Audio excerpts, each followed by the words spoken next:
저는 한지혜라고 합니다. 물론 이것도 가짜 이름입니다. 저는 살면서 이름을 7번 바꿨습니다. 지금 이 이름이 마지막입니다. 2008년 4월 중국 선양. 저는 25살이었고 가짜 신분증을 주머니에 넣은 채 시내버스 7번째 줄에 앉아 있었습니다. 창밖에는 봄비가 내리고 있었어요. 버스 안은 젖은 우산 냄새와 사람 냄새가 뒤섞여 있었습니다. 버스가 사거리에서 멈추고 앞문이 열렸습니다. 공안 2명이 올라왔어요. 저는 그 파란 제복을 보는 순간 등줄기부터 차가워지는 걸 느꼈습니다. 공안이 앞좌석부터 한 명씩 신분증을 검사하기 시작했습니다. 저는 창밖을 보는 척하면서 머릿속으로 시나리오를 돌렸습니다. 보위부에서 수백 번 훈련했던 그 방식으로요. 1년 전까지 저는 북한 보위부 통역관이었습니다. 남한으로 치면 국정원 같은 곳인데 훨씬 무서운 곳이에요. 탈북자를 잡아서 신문하는 것이 제 일이었습니다. 신문하는 법을 아는 사람은 신문당하는 법도 압니다. 그런데 그 버스 안에서 잡히는 쪽은 저였습니다. 공안이 3번째 줄을 지났습니다. 4번째 줄, 5번째 줄. 저는 가짜 신분증의 이름을 속으로 되뇌었습니다. 리춘화, 흑룡강성 출신, 26살. 저는 리춘화가 되어야 했습니다. 손끝이 미세하게 떨리고 있었는데 저는 그 떨림을 허벅지 위에 손을 눌러서 멈췄습니다. 6번째 줄, 공안의 구두 소리가 한 걸음씩 가까워졌습니다. 버스 안의 공기가 갑자기 무거워진 것 같았어요. 저는 숨을 천천히 내쉬었습니다. 이 이야기는 아버지로부터 시작됩니다. 보위부 대좌였던 아버지가 어느 날 새벽에 끌려가면서 고개를 한 번도 돌리지 않았습니다. 저는 그때 몰랐어요. 아버지가 왜 고개를 돌리지 않았는지, 아버지가 왜 어린 저에게 중국어를 가르쳤는지, 그리고 아버지가 낡은 수첩 안에 무엇을 숨겨두었는지를요. 지금부터 그 이야기를 하겠습니다. 이 이야기는 실제 탈북 사례들을 바탕으로 재구성한 것입니다. 등장인물의 이름은 안전을 위해 가명을 사용하였습니다. 이 이야기에 앞서 구독과 좋아요 한 번만 부탁드립니다. 그리고 어느 지역에서 듣고 계신지 댓글로 알려주시면 반가운 마음으로 인사드리겠습니다. 그녀가 가지고 있던 문서가 도대체 무엇이었는지 지금부터 시작합니다. 저는 1983년 평양 중구역에서 태어났습니다. 이름은 최윤아입니다. 물론 이건 진짜 이름이 아닙니다. 저는 지금까지 7개의 이름을 가지고 살았습니다.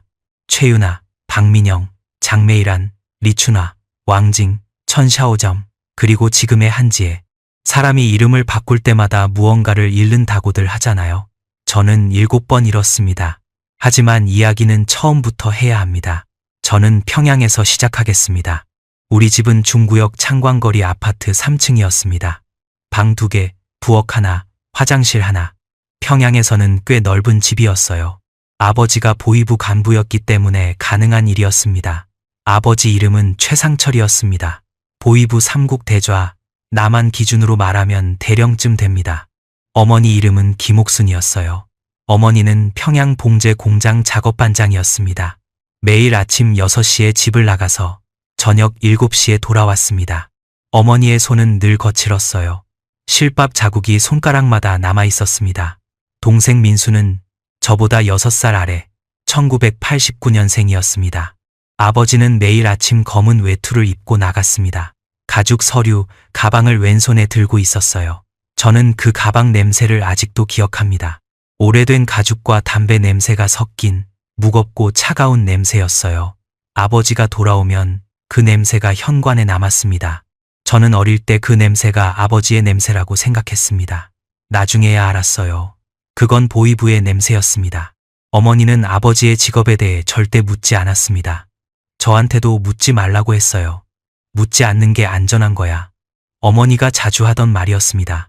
저는 그 말의 뜻을 나중에야 이해했더군요. 평양에서는 아는 것이 위험이었습니다. 모르는 척하는 것이 생존이었어요. 우리 집은 침묵으로 유지되는 가정이었습니다. 하지만 아버지는 저한테만은 조금 달랐어요. 아버지는 제가 7살 되던 해부터 중국어를 가르쳤습니다. 매일 저녁 밥을 먹고 나면 거실 바닥에 앉았어요. 아버지는 만년필로 한자를 쓰면서 발음을 알려줬습니다. 그 만년필은 검은색이었어요. 캡에 금색 줄이 하나 있었습니다. 아버지는 그 펜을 항상 왼쪽 윗주머니에 넣고 다녔어요. 아버지가 중국어를 가르칠 때 한 말이 있습니다. 유나, 말은 힘이다. 저는 고개를 끄덕였습니다. 아버지는 제 눈을 보면서 다시 말했어요. 하지만 진짜 힘은 진실을 말할 때 나온다. 저는 그때 그 말을 완전히 이해하지 못했습니다. 7살이었으니까요. 하지만 그 문장은 제 머릿속에 박혔어요. 마치 못처럼요. 나중에 그 못이 저를 살리게 될 줄은 그때 몰랐습니다. 저는 중학교부터 영어도 배우기 시작했습니다. 아버지의 뜻이었어요. 아버지는 언어를 많이 아는 사람이 살아남는다고 했습니다. 그래서 저는 중국어, 영어, 2개의 외국어를 동시에 공부했어요. 평양 외국어 학원을 거쳐 김일성 종합대학 중어중문학과에 들어갔습니다. 대학에서 저는 4년 동안 중국 문학과 통역을 공부했어요. 졸업할 때 저의 나이는 22살이었습니다. 2005년이었어요. 졸업 후 저는 보이부 제7국 통역관으로 임관했습니다. 계급은 소좌, 남한 기준으로 소위쯤 됩니다. 보이부 제7국은 대외 정보를 다루는 부서였어요. 중국이나 동남아시아 쪽 정보를 수집하고 해외 공작원들과 연락하는 일을 했습니다. 저는 그곳에서 통역과 번역을 맡았어요. 중국어 문서를 조선말로 바꾸고 조선말 지시를 중국어로 바꾸는 일이었습니다. 22살의 저는 아버지처럼 검은 외투를 입고 출근하게 되었더군요. 그때는 자랑스러웠습니다. 보이부가 어떤 곳인지 설명하겠습니다. 보이부는 북한의 정치 경찰입니다. 국가안전보이부, 줄여서 보이부라고 합니다. 이 조직은 주민감시, 정치범 체포, 탈북자 신문, 해외 공작을 모두 담당합니다. 남한으로 치면 국가정보원과 검찰과 경찰을 합친 것보다 더 무서운 곳이에요. 보이부 직원은 일반 주민에게 절대적인 권력을 가지고 있었습니다. 보이부 사람이 문 앞에 서면 그 집은 끝입니다. 저는 그 조직에서 일했습니다. 그것도 아버지의 뒤를 이어서요. 제7국에서 일한 지 1년쯤 되었을 때 저는 처음으로 신문실에 들어갔습니다. 2006년 겨울이었어요. 제가 통역을 맡은 건 중국에서 잡혀온 탈북 여성의 신문이었습니다. 신문실은 지하 2층에 있었어요. 형광등 하나가 천장에서 흔들리고 있었습니다. 벽은 콘크리트였고 바닥에는 물기가 있었어요. 냄새가 났습니다. 소독약과 땀이 섞인 축축한 냄새였어요. 저는 그 냄새를 맡는 순간 온몸이 차가워지는 걸 느꼈습니다. 여러분은 신문실이라는 곳에 들어가 본 적이 없으실 겁니다. 없으셔야 합니다. 저는 그곳에서 일했던 사람이에요. 그 이야기를 하려면 조금 힘든 장면을 말씀드려야 합니다. 그 여성은 32살이라고 했어요. 이름은 기억나지 않습니다. 아니, 이름이 3개라고 했습니다. 북한에서 하나, 중국에서 하나, 브로커가 만들어준 것이 하나. 그 여성은 의자에 앉아 있었어요. 손이 뒤로 묶여 있었습니다. 얼굴 왼쪽에 멍이 있었어요. 입술이 갈라져서 피가 말라붙어 있었습니다. 신문관은 제 동료였어요. 그 동료는 탁자를 손바닥으로 내리치면서 물었습니다. 누구 도움을 받았어? 이름을 대. 저는 그 말을 중국어로 통역했습니다. 제 목소리는 떨리지 않았어요. 훈련받은 대로 했습니다. 하지만 제 손은 떨리고 있었더군요. 그 여성이 중국어로 대답했습니다. 저는 아이를 먹이려고 갔을 뿐입니다. 저는 그 말을 조선말로 옮겼어요. 신문관은 코웃음을 쳤습니다. 거짓말, 다시 물어볼게. 저는 다시 통역했습니다. 그 과정이 3시간 넘게 반복되었어요. 저는 그 시간 동안 한 번도 그 여성의 눈을 똑바로 보지 못했습니다. 신문이 끝난 뒤 저는 화장실로 갔어요. 세면대 앞에서 손을 씻었습니다. 비누로 3번을 씻었어요. 하지만 냄새가 남아 있었습니다. 신문실의 그 축축한 냄새가 손에서 떠나지 않았더군요. 그날 밤 저는 잠을 이루지 못했습니다. 이불 속에서 그 여성의 얼굴이 자꾸 떠올랐어요. 이름이 3개라던 그 사람. 저도 나중에 이름을 7개 가지게 될 줄은 그때 몰랐습니다. 그 신문 이후 저는 제7국에서 비슷한 일을 여러 번 맡았어요. 횟수가 늘어날수록 손은 덜 떨렸습니다. 하지만 밤에 잠들기 전 그 축축한 냄새가 돌아오는 건 매번 같았어요. 그 무렵 저는 소영이를 만났습니다. 박소영, 보이부 제7국 분석관이었어요. 저보다 1살 위였습니다. 소영이는 키가 작고 목소리가 조용한 사람이었어요. 웃을 때 눈이 반달처럼 휘었습니다. 보이부에서 그렇게 웃는 사람은 드물었어요. 저와 소영이는 같은 사무실을 썼습니다. 책상이 마주 보고 있었어요. 아침마다 소영이가 먼저 와서 전기포트에 물을 올렸습니다. 커피는 없었어요. 우리는 보리차를 마셨습니다. 소영이가 끓인 보리차는 항상 조금 연했어요. 저는 그 연한 맛이 좋았습니다. 소영이와 저는 점심을 같이 먹었어요. 보이부 구내식당에서 밥과 국을 받아 구석자리에 앉았습니다. 우리는 일 이야기는 하지 않았어요. 신문 내용, 보고서, 감시 대상, 그런 이야기는 식당에서 하면 안 되는 거였습니다. 대신 우리는 어릴 때 이야기를 했어요. 소영이는 함경북도 청진 출신이었습니다. 바닷가에서 자랐다고 했어요.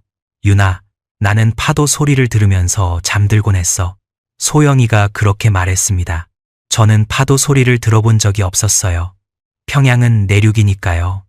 그래서 소영이에게 물었습니다. 파도 소리가 어떤 거야? 소영이가 대답했어요. 숨 쉬는 소리 같아. 크게 들이쉬고 천천히 내쉬는. 저는 그 말이 좋았습니다. 바다가 숨을 쉰다는 생각이 좋았어요. 소영이는 가끔 이상한 말을 했습니다. 유나, 우리가 하는 일이 진짜 나라를 위한 건지 모르겠어. 저는 그 말을 들을 때마다 긴장했어요. 그런 말은 위험한 거였으니까요. 하지만 소영이는 제 눈을 보면서 말했습니다. 저도 같은 생각을 하고 있었더군요. 다만 입 밖에 내지 못하고 있었을 뿐이었습니다.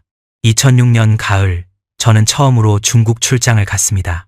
보이부 제7국 소속 통역관 자격이었어요. 목적지는 중국 단둥이었습니다. 단둥은 압록강 건너편에 있는 도시입니다. 북한 신의주에서 다리 하나만 건너면 닿는 곳이에요. 저는 그 다리를 걸어서 건넜습니다. 중조우의 교, 그러니까 조중우의 다리라고 부르는 다리였어요. 다리 위에서 아래를 내려다 보았습니다. 압록강 물은 흑빛이었어요. 폭이 넓지 않았습니다. 겨울이면 얼어붙는 강이었어요. 이 강 하나가 두 세상을 가르고 있었습니다. 단둥에 도착했을 때 저는 처음으로 큰 충격을 받았습니다. 거리에 불이 많았어요. 간판마다 글자가 빛나고 있었습니다. 자동차가 끊이지 않았어요. 사람들은 휴대전화를 들고 걸어 다녔습니다. 북한에서는 일반 주민이 가질 수 없는 물건이었어요. 가게에 들어갔더니 과자가 수십 가지나 있었습니다. 평양에서는 배급으로 받는 과자가 두세 종류뿐이었거든요. 저는 그 가게 안에서 한참 동안 서 있었어요. 아무것도 사지 않았습니다. 다만 보고 있었습니다. 이것이 같은 강 건너편의 세상이라는 사실이 믿기지 않았더군요. 출장 기간은 닷새였어요. 저는 낮에는 공식 업무를 수행했습니다. 중국 측 관계자와의 회의 통역, 문서 번역이 주 업무였어요. 하지만 밤에는 숙소에 혼자 누워 생각했습니다. 아버지가 왜 중국어를 그토록 열심히 가르쳤는지 그 이유가 조금씩 보이기 시작했어요. 아버지는 제가 이 강을 건널 수도 있다는 걸 알고 있었던 거라고 저는 그때 처음 생각했습니다. 물론 확신은 없었어요. 아버지에게 직접 물어볼 수는 없었습니다. 우리 집은 묻지 않는 집이었으니까요. 출장에서 돌아온 뒤 아버지의 태도가 조금 달라졌습니다. 아버지는 저녁 식사 후에 서재에 오래 앉아 있었어요. 문을 닫고 있었습니다. 예전에는 문을 열어두고 한자를 쓰곤 했는데 어느 때부터인가 문을 닫기 시작했어요. 저는 몇 번 문 앞에 서서 귀를 기울였습니다. 서랍 여닫는 소리가 들렸어요. 종이 넘기는 소리도 났습니다. 아버지는 무언가를 정리하고 있었습니다. 저는 묻지 않았어요. 어머니처럼 묻지 않는 법을 저도 배운 거였습니다. 하지만 어느 날 밤 아버지가 저를 불렀습니다. 서재 안으로 들어가니 아버지는 책상 위에 작은 갈색 가죽 수첩을 올려놓고 있었어요. 수첩은 손바닥보다 조금 큰 크기였습니다. 가죽이 낡아서 모서리가 달아 있었어요. 아버지는 그 수첩을 저한테 보여주면서 말했습니다. 이걸 기억해라. 내가 언제 없어질지 모른다. 저는 아버지의 얼굴을 보았습니다. 아버지의 눈은 건조했어요. 슬프지 않았습니다. 이미 결심한 사람의 눈이었어요. 수첩 안에는 중국 지명과 사람 이름, 전화번호가 적혀 있었습니다. 첫 번째 페이지에 왕쟁거라는 이름 옆에 별표가 3개 있었어요. 아버지는 말했습니다. 별이 많을수록 믿을 수 있는 사람이다. 수첩 뒤쪽에는 접힌 종이 한 장이 끼워져 있었어요. 저는 그 종이를 펼쳐보지 않았습니다. 아버지가 아직은 보지 말라고 했으니까요. 나중에야 알게 되었지만 그 종이에는 해외 비자금 계좌 목록이 적혀 있었습니다. 보이부 고위 간부들의 비밀 자금이었어요. 아버지가 삼국 업무를 하면서 접근한 정보였습니다. 그 무렵 보이부 내부에 이상한 분위기가 돌기 시작했습니다. 2007년 초였어요. 복도에서 동료들끼리 속삭이는 일이 잦아졌습니다. 회의가 갑자기 취소되기도 했어요. 내부 감찰이 돌고 있다는 소문이 퍼졌습니다. 저는 아버지에게 물었어요. 처음으로 묻는 집의 규칙을 깬 거였습니다. 아버지, 감찰이 우리 쪽으로도 오는 거예요? 아버지는 대답하지 않았습니다. 그냥 고개를 한번 끄덕였어요. 그 끄덕임이 대답이었습니다. 소영이도 비슷한 이야기를 했어요. 요즘 삼국 쪽 사람들이 많이 불려가더라. 소영이의 목소리는 평소보다 낮았습니다. 저는 소영이의 눈을 보았어요. 소영이도 무서워하고 있었습니다. 하지만 우리는 그 이상의 이야기를 나누지 못했어요. 벽에도 귀가 있는 곳이었으니까요. 2007년 3월 어느 날 저녁이었습니다. 아버지가 평소보다 늦게 돌아왔어요. 현관에서 구두를 벗는 소리가 들렸습니다. 저는 부엌에서 어머니를 돕고 있었어요. 어머니는 된장찌개를 끓이고 있었습니다. 콩나물과 두부를 넣은 우리 집 된장찌개였어요. 밥상에는 4사람분의 밥그릇이 놓여 있었습니다. 아버지, 어머니, 저, 민수, 4사람이 둘러앉는 작은 밥상이었어요. 아버지가 식탁에 앉았습니다. 숟가락을 들었지만 찌개를 떠먹지 않았어요. 한참 동안 밥상을 내려다보고 있었습니다. 어머니가 왜 안 드세요? 라고 물었어요. 아버지는 대답 대신 찌개를 한 숟가락 떴습니다. 그리고 천천히 말했어요. 옥순아, 이 된장찌개 맛 내가 제일 좋아하는 거 알지? 어머니는 아무 말 없이 고개를 끄덕였습니다. 민수는 밥을 먹고 있었어요. 저는 아버지의 손을 보았습니다. 숟가락을 잡은 손이 아주 미세하게 떨리고 있었더군요. 그때 저는 알았습니다. 아버지가 작별을 하고 있다는 걸요. 소리 없는 작별이었습니다.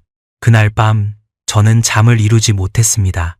어머니의 된장찌개 냄새가 아직 집안에 남아 있었어요. 따뜻하고 익숙한 냄새였습니다. 하지만 그 냄새 속에 슬픔이 들어있다는 걸 저는 그날 처음 느꼈습니다. 밥상 위에 4개의 밥그릇이 놓여있던 그 장면이 자꾸 떠올랐어요. 곧 그 자리 중 하나가 비게 될 거라는 예감이 있었습니다.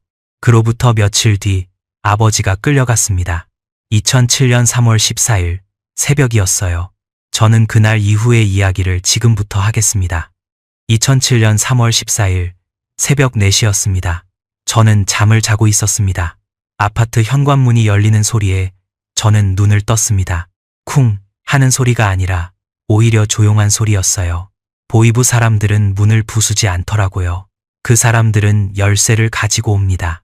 저는 그걸 알고 있었기 때문에 그 조용한 소리가 더 무서웠습니다.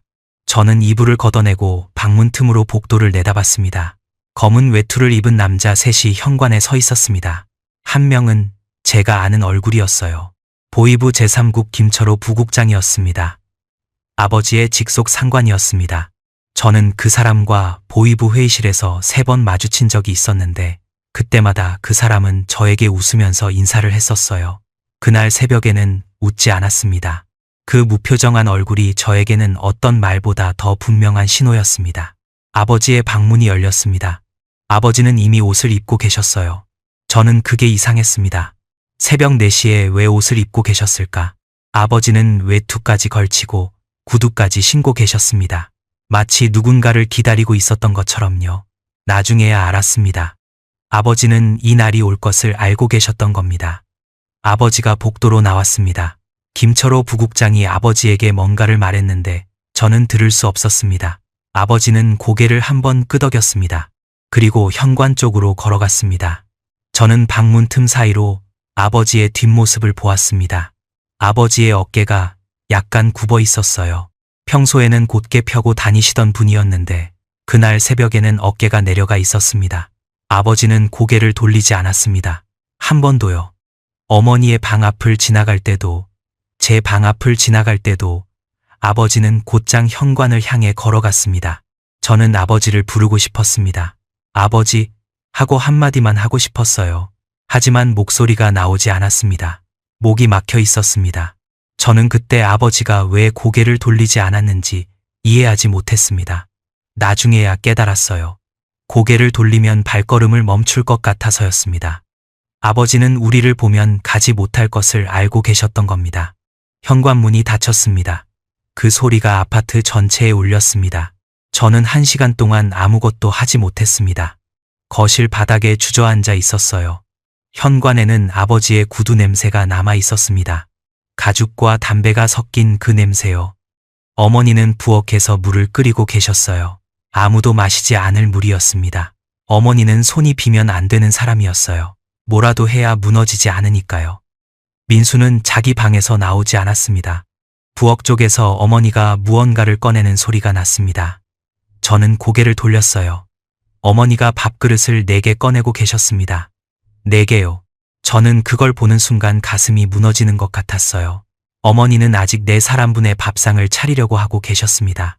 아버지가 방금 끌려갔는데도요. 어머니의 손이 밥그릇을 잡은 채 멈춰 있었습니다. 어머니도 알고 계셨어요. 하지만 손이 기억하는 대로 4개를 꺼낸 것이었습니다. 어머니는 4번째 밥그릇을 천천히 찬장에 다시 넣었어요. 그 동작이 저는 평생 잊을 수가 없습니다. 민수가 방에서 나왔습니다.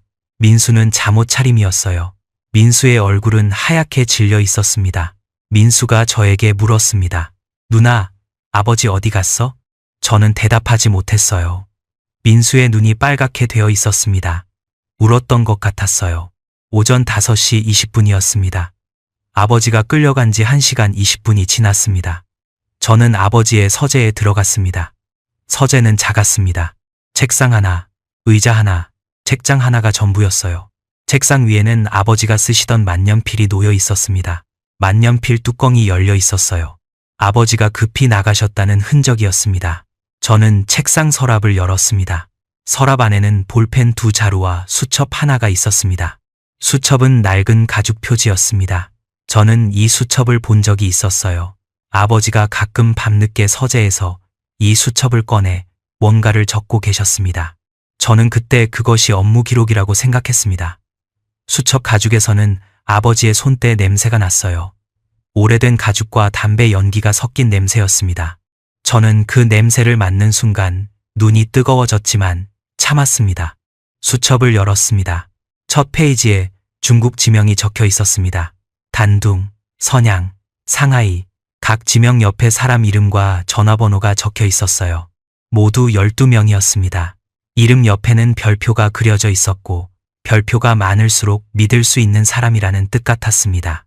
단둥 쪽에 적힌 첫 번째 이름 옆에는 별표가 3개 있었습니다. 왕쟁궈라고 적혀 있었어요. 저는 그 이름을 보면서 생각했습니다. 아버지가 보이부이를 하면서 중국 쪽 사람들을 이렇게 많이 알고 계셨구나.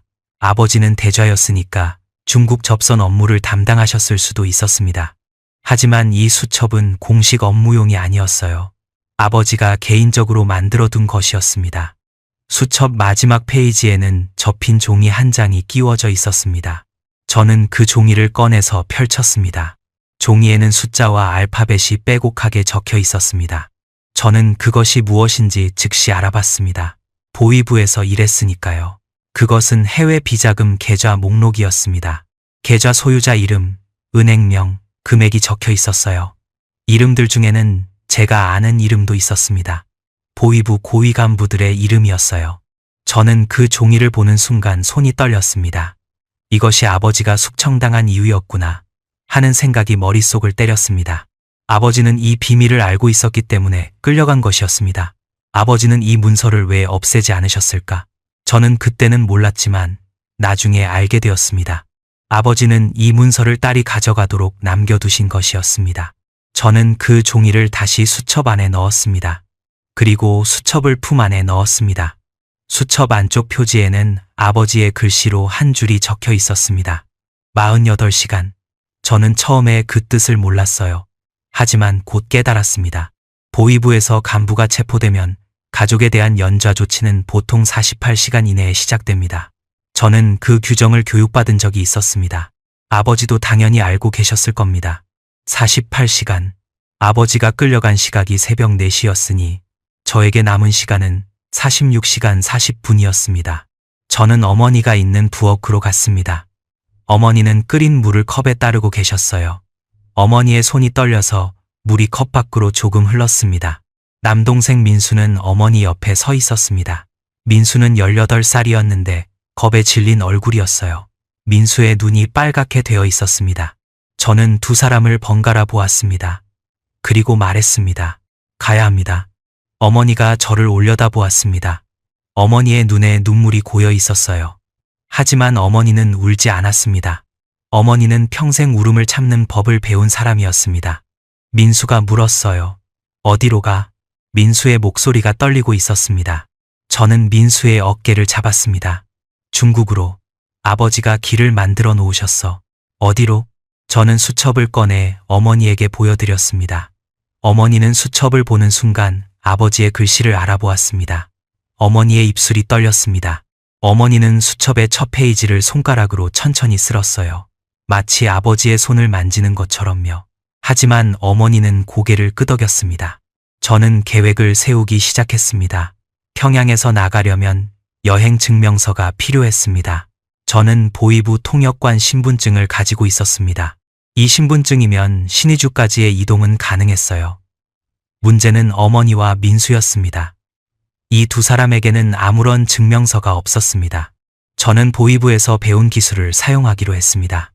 보이부에서는 위조 문서를 감별하는 훈련을 받습니다. 감별하는 법을 아는 사람은 만드는 법도 아는 법이에요. 저는 아버지의 서재에서 직인과 용지를 찾아냈습니다. 아버지가 보이부 대좌였기 때문에 집에 공문 양식이 있었습니다. 저는 책상에 앉아서 작업을 시작했습니다. 직인을 찍을 때 잉크가 너무 많이 묻어서 한 번 번졌어요. 저는 심장이 쿵 내려앉았습니다. 용지가 한 장밖에 남지 않았기 때문이었어요. 저는 번진 부분을 손톱으로 조심스럽게 긁어냈습니다. 다행히 크게 티가 나지 않았습니다. 2시간 만에 어머니와 민수의 임시 여행 증명서를 완성했습니다. 손끝에 잉크가 묻었고 심장은 계속 빠르게 뛰었지만 저는 손을 떨지 않으려고 이를 악물었습니다. 저는 펜을 놓으면서 아버지의 말을 떠올렸어요. 말은 힘이다. 하지만 진짜 힘은 진실을 말할 때 나온다. 아버지는 그렇게 말씀하셨는데 저는 지금 거짓 문서를 만들고 있었습니다. 진실과는 정반대의 일이었어요. 하지만 이 거짓이 없으면 어머니와 민수가 살 수 없었습니다. 완성된 증명서를 들어 올려서 확인했을 때 저는 쓴웃음이 났어요. 보이부가 저에게 가르쳐준 기술로 보이부에서 도망치고 있었으니까요. 오전 9시가 되었습니다. 남은 시간은 43시간이었습니다. 평양역에서 신의주행 기차는 오전 10시에 출발했습니다. 저는 어머니와 민수에게 짐을 최소한으로 챙기라고 했습니다. 옷 한 벌, 식량 이틀치, 그리고 현금이 전부였어요. 수첩 속에는 아버지가 준비해둔 5만 위안, 우리 돈으로 약 800만 원이 들어 있었습니다. 저는 그 돈을 세 군데로 나눠서 몸에 감췄습니다. 허리춤, 신발 안쪽, 그리고 어머니의 속옷 주머니예요. 어머니는 돈을 받으면서 저에게 말했습니다. 아버지가 이것까지 준비해 놓으셨구나. 어머니의 목소리가 갈라졌어요. 저는 어머니의 손을 잡았습니다. 어머니의 손은 따뜻했지만 떨리고 있었습니다. 아파트를 나서기 전에 저는 마지막으로 아버지의 서재를 한 번 더 둘러보았습니다. 책상 위에 놓인 만년필이 눈에 들어왔어요. 저는 그 만년필을 집어서 주머니에 넣었습니다. 아버지의 것 중에 제가 가져갈 수 있는 건 그것뿐이었습니다. 10시 5분, 기차가 출발했습니다. 저는 창가 자리에 앉아 평양 시내가 멀어지는 것을 바라보았습니다. 대동강이 보였습니다. 주체 사상탑이 보였습니다. 24년을 살았던 도시였어요. 기차 안에는 군인들과 장사꾼들이 섞여 앉아 있었습니다. 앞줄에 앉은 아주머니가 삶은 옥수수를 까먹고 있었어요. 옥수수 냄새가 객차 안에 퍼졌습니다. 평범한 풍경이었습니다. 하지만 저에게는 전혀 평범하지 않았어요. 저는 이 풍경을 다시는 보지 못할 거라는 걸 알고 있었습니다. 민수가 옆자리에서 창밖을 바라보고 있었습니다. 민수의 눈이 젖어 있었어요. 저는 민수의 무릎을 톡톡 쳤습니다. 자연스럽게 해. 우리는 그냥 지방에 친척 만나러 가는 거야. 민수가 고개를 끄덕였지만 입술을 깨물고 있었습니다. 눈이 뜨거워졌지만 저는 울지 않았습니다. 울 시간이 없었어요. 기차는 5시간을 달려서 오후 3시에 신의주역에 도착했습니다. 신의주역에서는 검문이 있었습니다. 군인 2명이 객차 입구에 서서 승객들의 증명서를 확인하고 있었습니다. 저는 어머니와 민수를 먼저 내리게 했습니다. 어머니가 증명서를 내밀었을 때 군인이 증명서를 한참 들여다보았습니다. 저는 세 걸음 뒤에서 그 장면을 지켜보았는데 심장이 목까지 올라오는 것 같았습니다. 군인이 고개를 들어 어머니의 얼굴을 보았습니다. 그리고 증명서를 다시 한번 들여다보았어요. 저는 세 걸음 뒤에서 그 장면을 지켜보고 있었는데 심장이 목까지 올라오는 것 같았습니다. 군인이 옆에 있던 다른 군인에게 증명서를 건넸어요. 두 사람이 뭔가를 소곤거렸습니다. 저는 다리에 힘이 풀리는 것을 느꼈어요. 잉크가 번진 자리를 본 건가? 머릿속이 하얗게 되었습니다. 도망칠까? 어디로? 출구는 뒤쪽에 하나. 사람이 많아서 막힌다. 안 된다. 저는 보위부에서 훈련받은 대로 호흡을 가다듬었어요. 표정을 바꾸지 마라. 먼저 반응하지 마라. 기다려라. 30초가 지났습니다. 아니, 30초였는지 3분이었는지 모르겠어요. 그만큼 길었습니다. 군인이 어머니에게 물었어요. 어디까지 가시오? 어머니는 웃었습니다. 어머니는 긴장할 때 웃는 사람이었어요. 친척 집에 갑니다. 신의주에 시누이가 살아요. 어머니의 목소리는 떨리지 않았습니다. 군인이 증명서를 돌려주었어요. 저는 돌아서서 눈을 감았습니다. 다리가 떨리고 있었어요. 제 차례가 왔습니다. 저는 보위부 통역관 신분증을 꺼냈습니다. 군인은 보위부 세 글자를 보자마자 자세를 바로잡았어요. 보위부 신분증은 북한에서 가장 강력한 통행증이었습니다. 저는 그 순간 아이러니를 느꼈습니다. 보위부가 저를 잡으려 하고 있는데 보위부의 이름이 저를 지켜주고 있었으니까요. 신의주에 도착한 뒤 저는 가족을 데리고 시내를 빠져나왔습니다. 압록강은 신의주 서쪽으로 30분 거리에 있었습니다. 저는 수첩에 적힌 도강 지점을 찾아갔습니다. 아버지는 수첩의 강폭이 가장 좁은 지점을 표시해 두셨어요. 약 50m였습니다. 그리고 경비 교대 시간도 적어 두셨습니다. 밤 10시부터 새벽 2시 사이. 저는 그 표시를 보면서 다시 한번 느꼈습니다. 아버지는 이 탈출을 오래전부터 준비하고 계셨던 겁니다. 아버지가 우리에게 한마디도 하지 않은 채로요. 저희는 강가 근처 버려진 창고에서 밤을 기다렸습니다. 3월의 밤 공기는 매서웠습니다. 창고 안은 시멘트 바닥이어서 냉기가 몸 아래에서 올라왔어요. 어머니는 민수를 안고 벽에 기대어 앉아 계셨습니다. 어머니가 민수의 머리를 쓸어 넘기고 있었어요. 저는 창고 틈 사이로 강을 바라보았습니다. 강 건너편에 중국의 불빛이 보였습니다. 그 불빛이 너무 가까운데도 너무 먼 것처럼 느껴졌습니다. 저는 속으로 중얼거렸어요. 50m, 겨우 50m. 밤 11시가 되었습니다. 저는 어머니와 민수에게 일어나라고 했습니다. 저희 셋은 강가로 내려갔습니다. 3월의 압록강은 아직 차가웠습니다. 발을 담그는 순간 뼈가 저리는 것 같은 냉기가 올라왔어요. 물은 깊은 곳이 허리까지 왔습니다. 저는 앞에서 걸었고 어머니는 가운데에서 민수의 손을 잡고 걸었습니다. 강물 소리가 생각보다 컸습니다. 저는 그 소리가 경비병에게 들릴까봐 걸음을 최대한 조용히 옮겼어요. 어머니가 중간에 한번 미끄러졌습니다. 저는 돌아서서 어머니의 팔을 잡았습니다. 어머니의 팔이 얼음장처럼 차가웠어요. 어머니가 저를 올려다보면서 작은 목소리로 말했습니다. 괜찮다. 그 한마디가 저는 오히려 더 아팠습니다. 괜찮지 않은 사람이 괜찮다고 말하는 것을 저는 보위부에서 수백 번 들어봤으니까요. 신문실에서 사람들은 가장 괜찮지 않을 때 괜찮다고 말하더라고요. 어머니도 그랬어요. 30분쯤 걸려서 강을 건넜습니다. 중국 땅에 발을 디딘 순간 저는 주저앉았습니다. 다리에 힘이 풀렸어요. 어머니도 주저앉았습니다. 민수가 저희 둘을 부축했습니다. 저희 셋은 젖은 옷 그대로 강가에 앉아서 한참 동안 아무 말도 하지 못했습니다. 바람이 불 때마다 젖은 옷이 살떡에 달라붙었고 온몸이 떨렸습니다. 하지만 추위 때문에 떨리는 건지 긴장이 풀려서 떨리는 건지 저는 구분이 되지 않았어요. 저는 수첩을 꺼냈습니다. 젖지 않도록 비닐에 싸두었던 수첩이었습니다. 첫 번째 연락처, 왕쟁궈, 별표 3개. 저는 미리 구해둔 중국 전화기로 번호를 눌렀습니다. 신호가 갔습니다. 1번, 2번, 3번, 4번 받지 않았습니다. 네 번째 신호가 끊겼을 때 저는 가슴이 철렁 내려앉았어요. 만약 이 사람이 전화를 받지 않으면 저희는 중국 땅에서 갈 곳이 없었습니다. 저는 다시 눌렀습니다. 5번째, 전화가 연결되었습니다. 웨이? 저는 중국어로 말했습니다.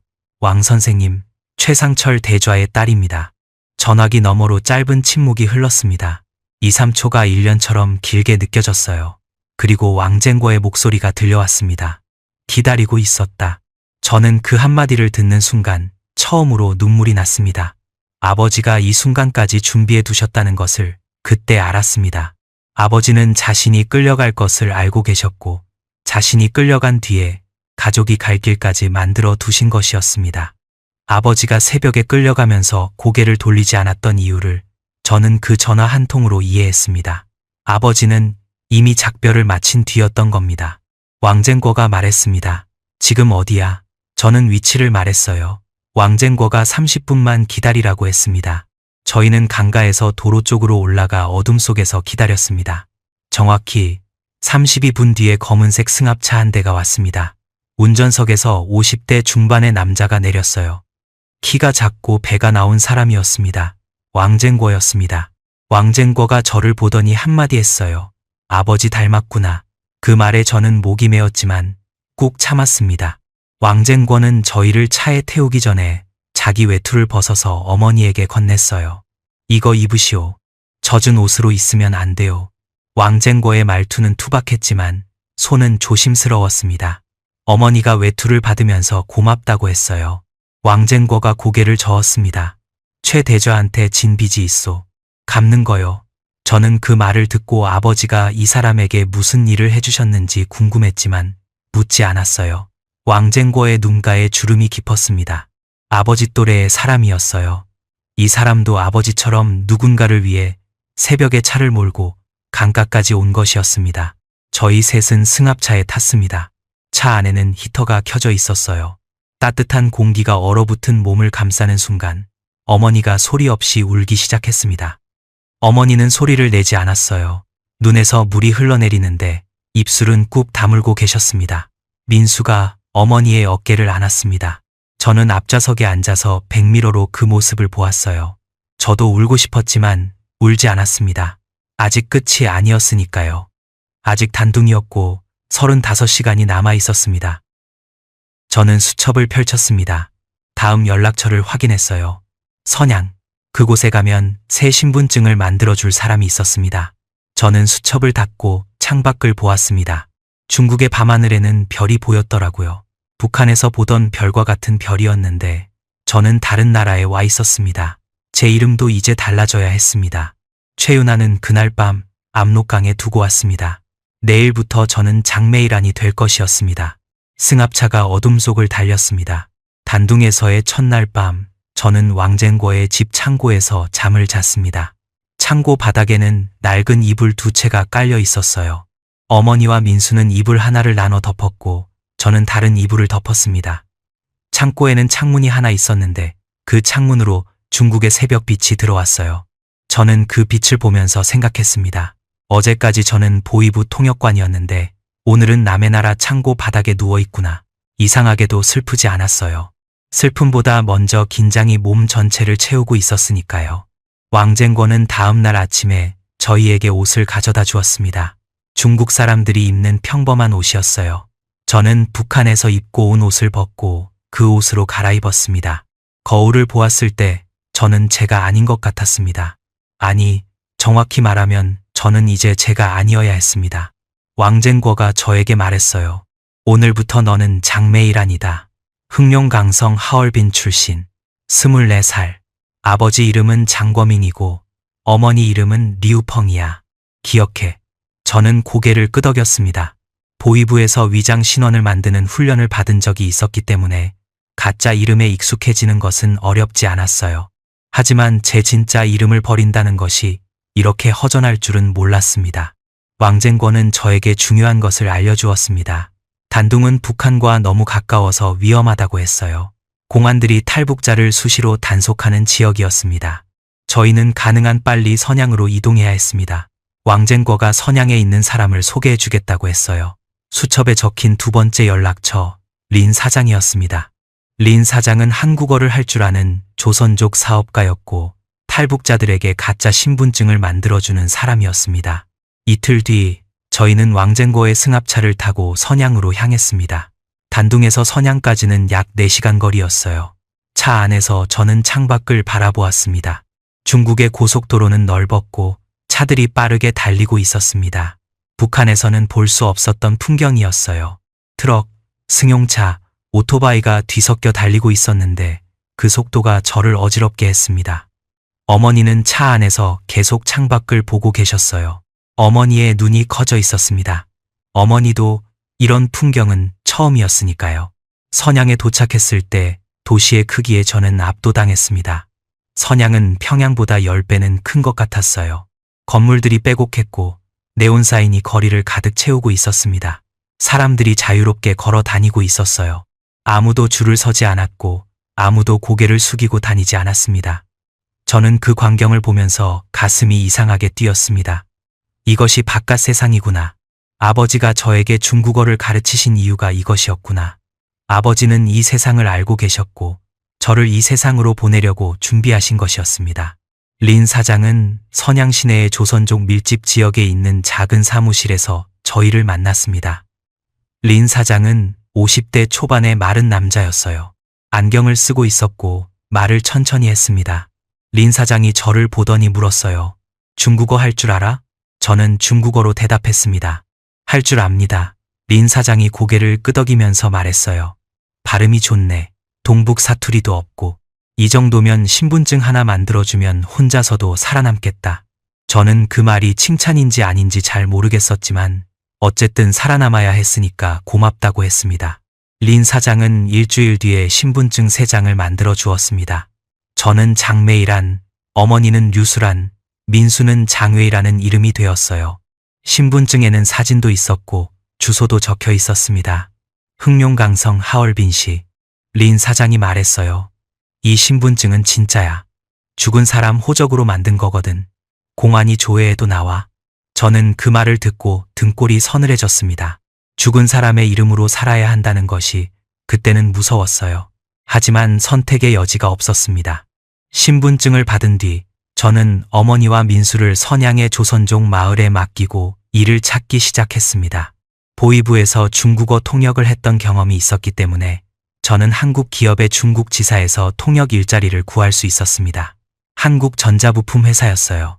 월급은 3,000위안, 우리 돈으로 약 50만 원이었습니다. 많은 돈은 아니었지만 세 사람이 먹고 살기에는 충분했어요. 처음 1년은 매일이 공포였습니다. 출근할 때마다 길에서 공안을 마주칠까봐 긴장했어요. 공안의 파란 제복을 보면 심장이 멈추는 것 같았습니다. 저는 공안을 피하는 나름의 규칙을 만들었어요. 아침 출근은 7시 반 이전에 끝낼 것, 퇴근 후에는 큰 길을 피하고 골목으로 다닐 것, 술집이나 유흥가에는 절대 가지 않을 것, 공안 검문이 잦은 기차역과 버스터미널에는 가능한 한 가지 않을 것.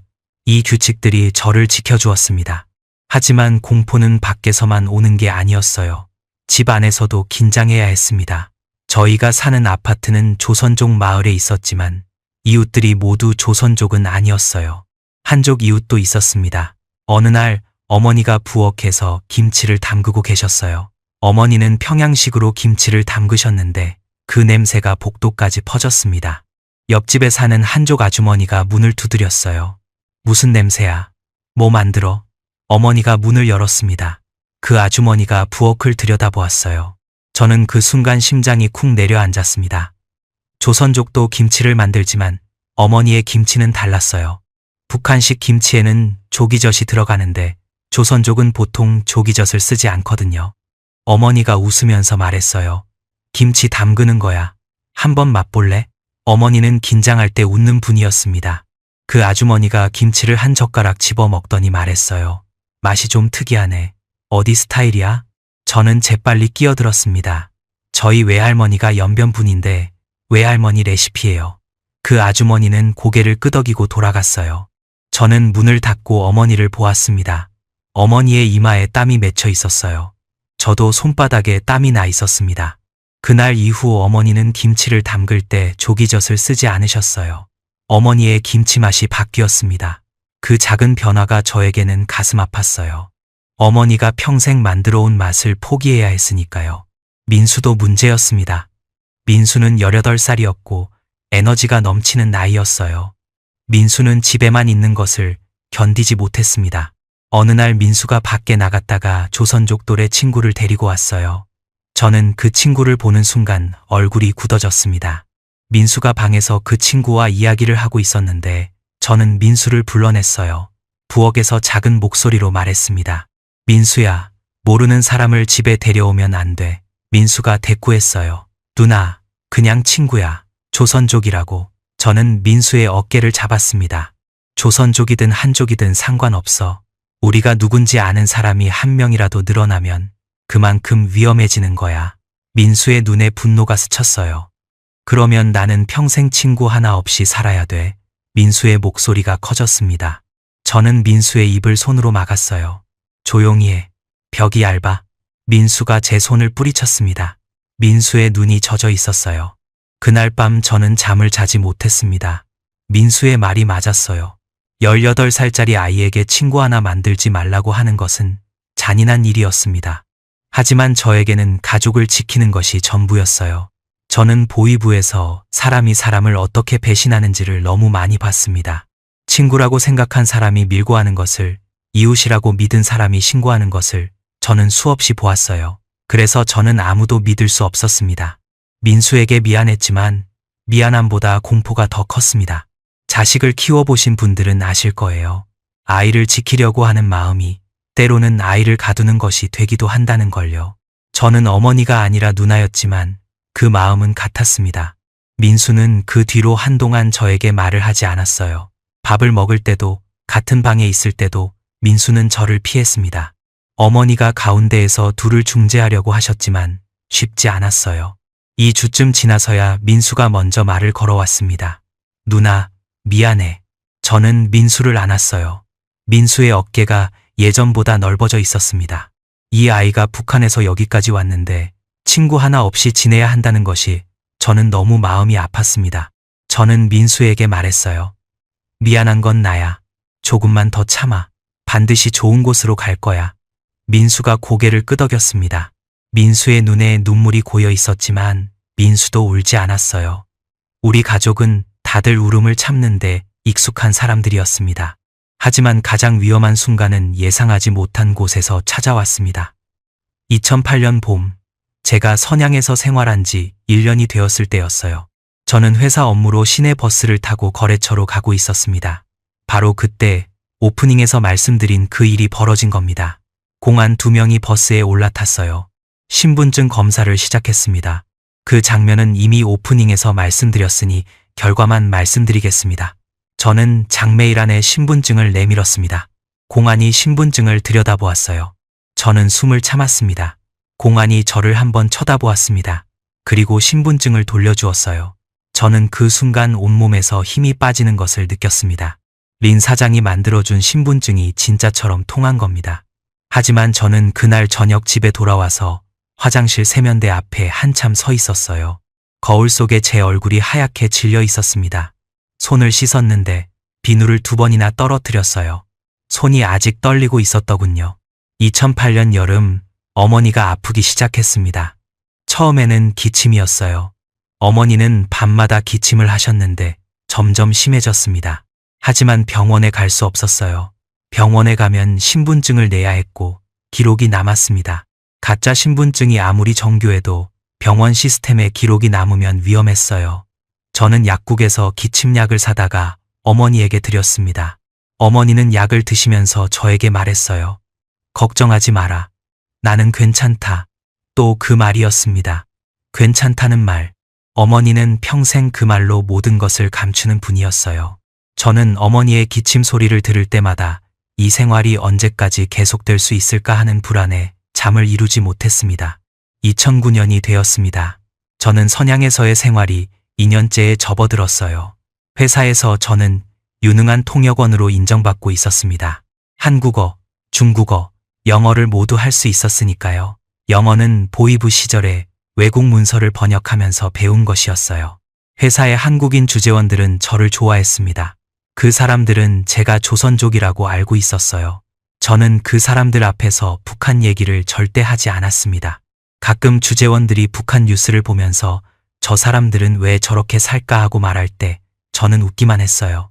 그 웃음 뒤에 숨은 감정을 그 사람들은 몰랐습니다. 어느 날 점심시간에 한국인 주재원 한 명이 텔레비전에서 탈북자 뉴스를 보면서 말했어요. 탈북자들이 중국에서 잡히면 북한으로 보내진다며. 그러면 처형당하는 거 아니야. 저는 밥을 먹다가 젓가락이 멈췄습니다. 손에 힘이 들어갔어요. 옆에 있던 다른 직원이 대답했습니다. 그러니까 잡히면 안 되는 거지. 저는 아무 말도 하지 않고 밥을 다시 먹었습니다. 아버지가 말씀하셨어요. 진짜 힘은 진실을 말할 때 나온다고. 하지만 저는 매일 거짓을 말하고 있었습니다. 진실을 말할 수 있는 날이 올까? 저는 그때 확신이 없었어요. 하지만 입안에 밥이 모래를 씹는 것 같았어요. 그 사람들이 말하는 탈북자가 바로 저였으니까요. 그 시기에 저는 중요한 결정을 하나 내렸습니다. 어머니와 민수를 먼저 한국으로 보내기로 한 것이었어요. 저는 수첩에 적힌 연락처들을 하나씩 확인해 보았습니다. 아버지가 적어놓은 12명의 사람들 중에서 탈북 루트를 알고 있는 사람이 3명 있었어요. 그중 한 명이 선양에서 라오스까지의 경로를 아는 브로커였습니다.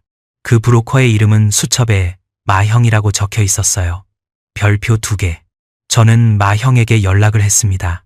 마형은 처음에 경계했어요. 누가 소개해줬어? 저는 아버지 이름을 댔습니다. 마형이 잠시 침묵하더니 말했어요. 최대좌, 그 양반 딸이야? 저는 그렇다고 했습니다. 마형의 목소리가 부드러워졌어요.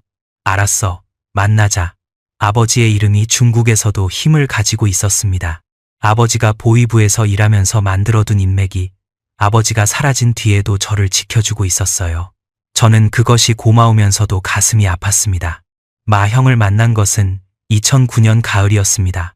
선양 외곽의 작은 식당이었어요. 마형은 40대 중반의 덩치 큰 남자였습니다. 얼굴에 흉터가 하나 있었어요. 형이 말했습니다. 선양에서 곤명까지 기차로 이동하고 곤명에서 라오스 국경까지는 차로 간다. 라오스를 건너면 태국이고 태국에서 한국 대사관으로 가면 된다. 저는 그 경로를 듣고 머릿속으로 지도를 그렸어요. 선양에서 곤명까지는 기차로 30시간 이상, 곤명에서 라오스 국경까지는 차로 12시간, 라오스에서 태국 국경까지는 걸어서 이틀, 총 거리는 약 4,000km였습니다. 비용은 한 사람당 2만 위안이었어요. 3사람이면 6만 위안이었습니다. 우리 돈으로 약 1,000만 원이었어요. 아버지가 남긴 돈 중에서 3만 위안이 남아 있었습니다. 회사에서 모은 돈이 2만 위안 정도 있었어요. 합치면 5만 위안이었습니다. 6만 위안에는 1만 위안이 부족했어요. 저는 고민했습니다. 그리고 결정했어요. 어머니와 민수, 2사람만 먼저 보내기로 한 것입니다. 2사람이면 4만 위안이었습니다. 저는 나중에 혼자 다른 경로로 가기로 했어요.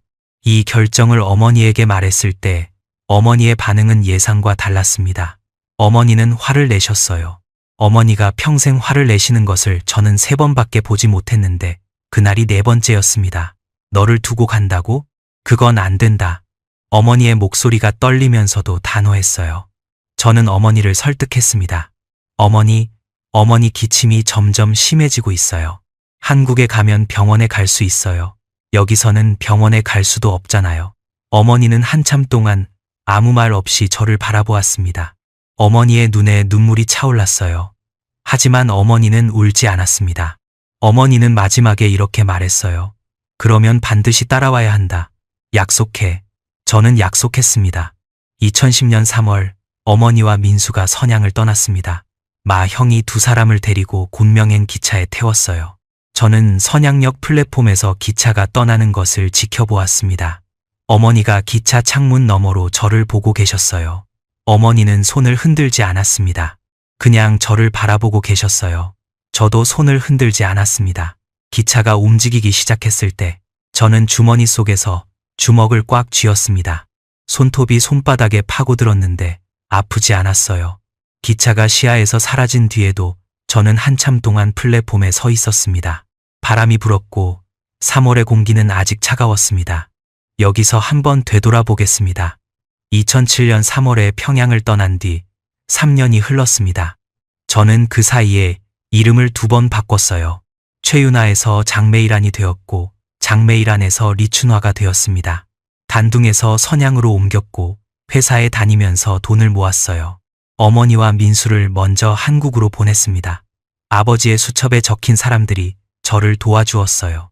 하지만 저는 아직 중국에 있었고 품 안에는 그 문서가 들어 있었습니다. 앞으로 얼마나 더 가야 하는지 그때의 저는 알지 못했어요. 그 뒤로 저는 혼자가 되었습니다. 선양의 원룸에서 혼자 살았어요. 방은 작았습니다.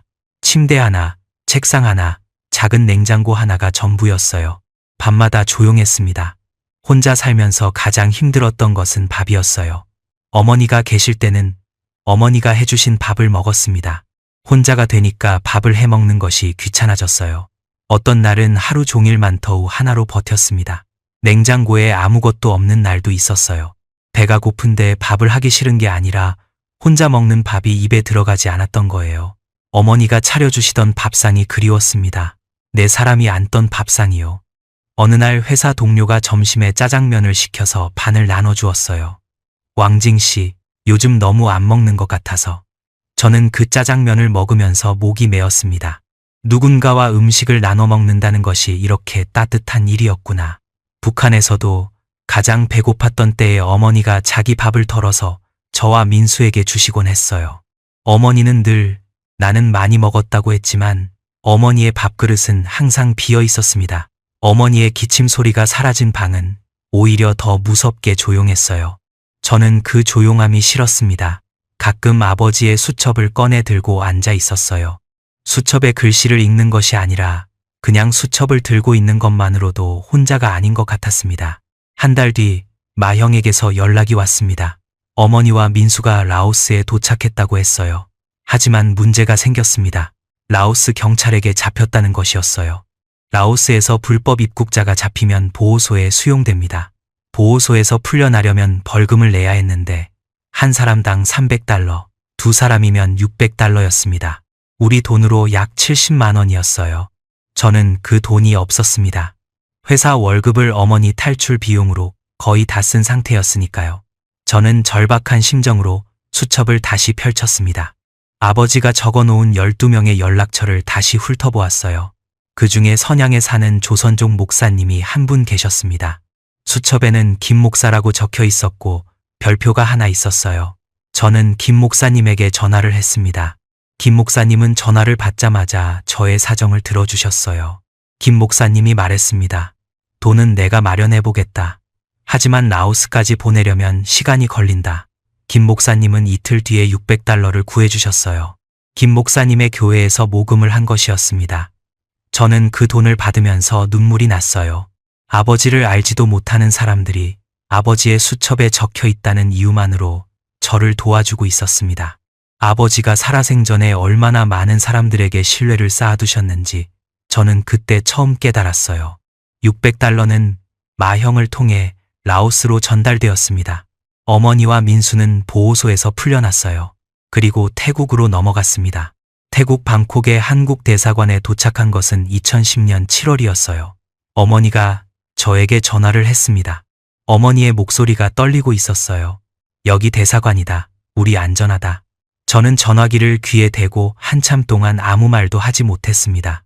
목이 막혀서요. 어머니가 다시 말했어요. 유나야, 고맙다. 어머니가 제 본명을 부른 것은 중국에 온 이후 처음이었습니다. 저는 그 이름을 듣는 순간 목이 막혀서 말을 할 수가 없었어요. 장메이란도, 리춘화도, 왕징도 아닌 최윤아로 불린 것은 3년 만이었습니다. 저는 전화기를 꽉 쥐었어요. 손에 힘이 들어가는데 풀 수가 없었습니다. 어머니와 민수는 2010년 8월에 서울에 도착했습니다. 하나원에서 교육을 받고 정착했어요. 저는 아직 중국에 있었습니다. 혼자였어요. 어머니와 민수를 보낸 뒤 저는 이름을 한 번 더 바꿨습니다. 장메이란에서 리춘하로요. 린 사장이 새 신분증을 만들어 주었어요. 이유가 있었습니다. 마 형의 브로커 조직이 공안에 한 번 걸린 적이 있었거든요.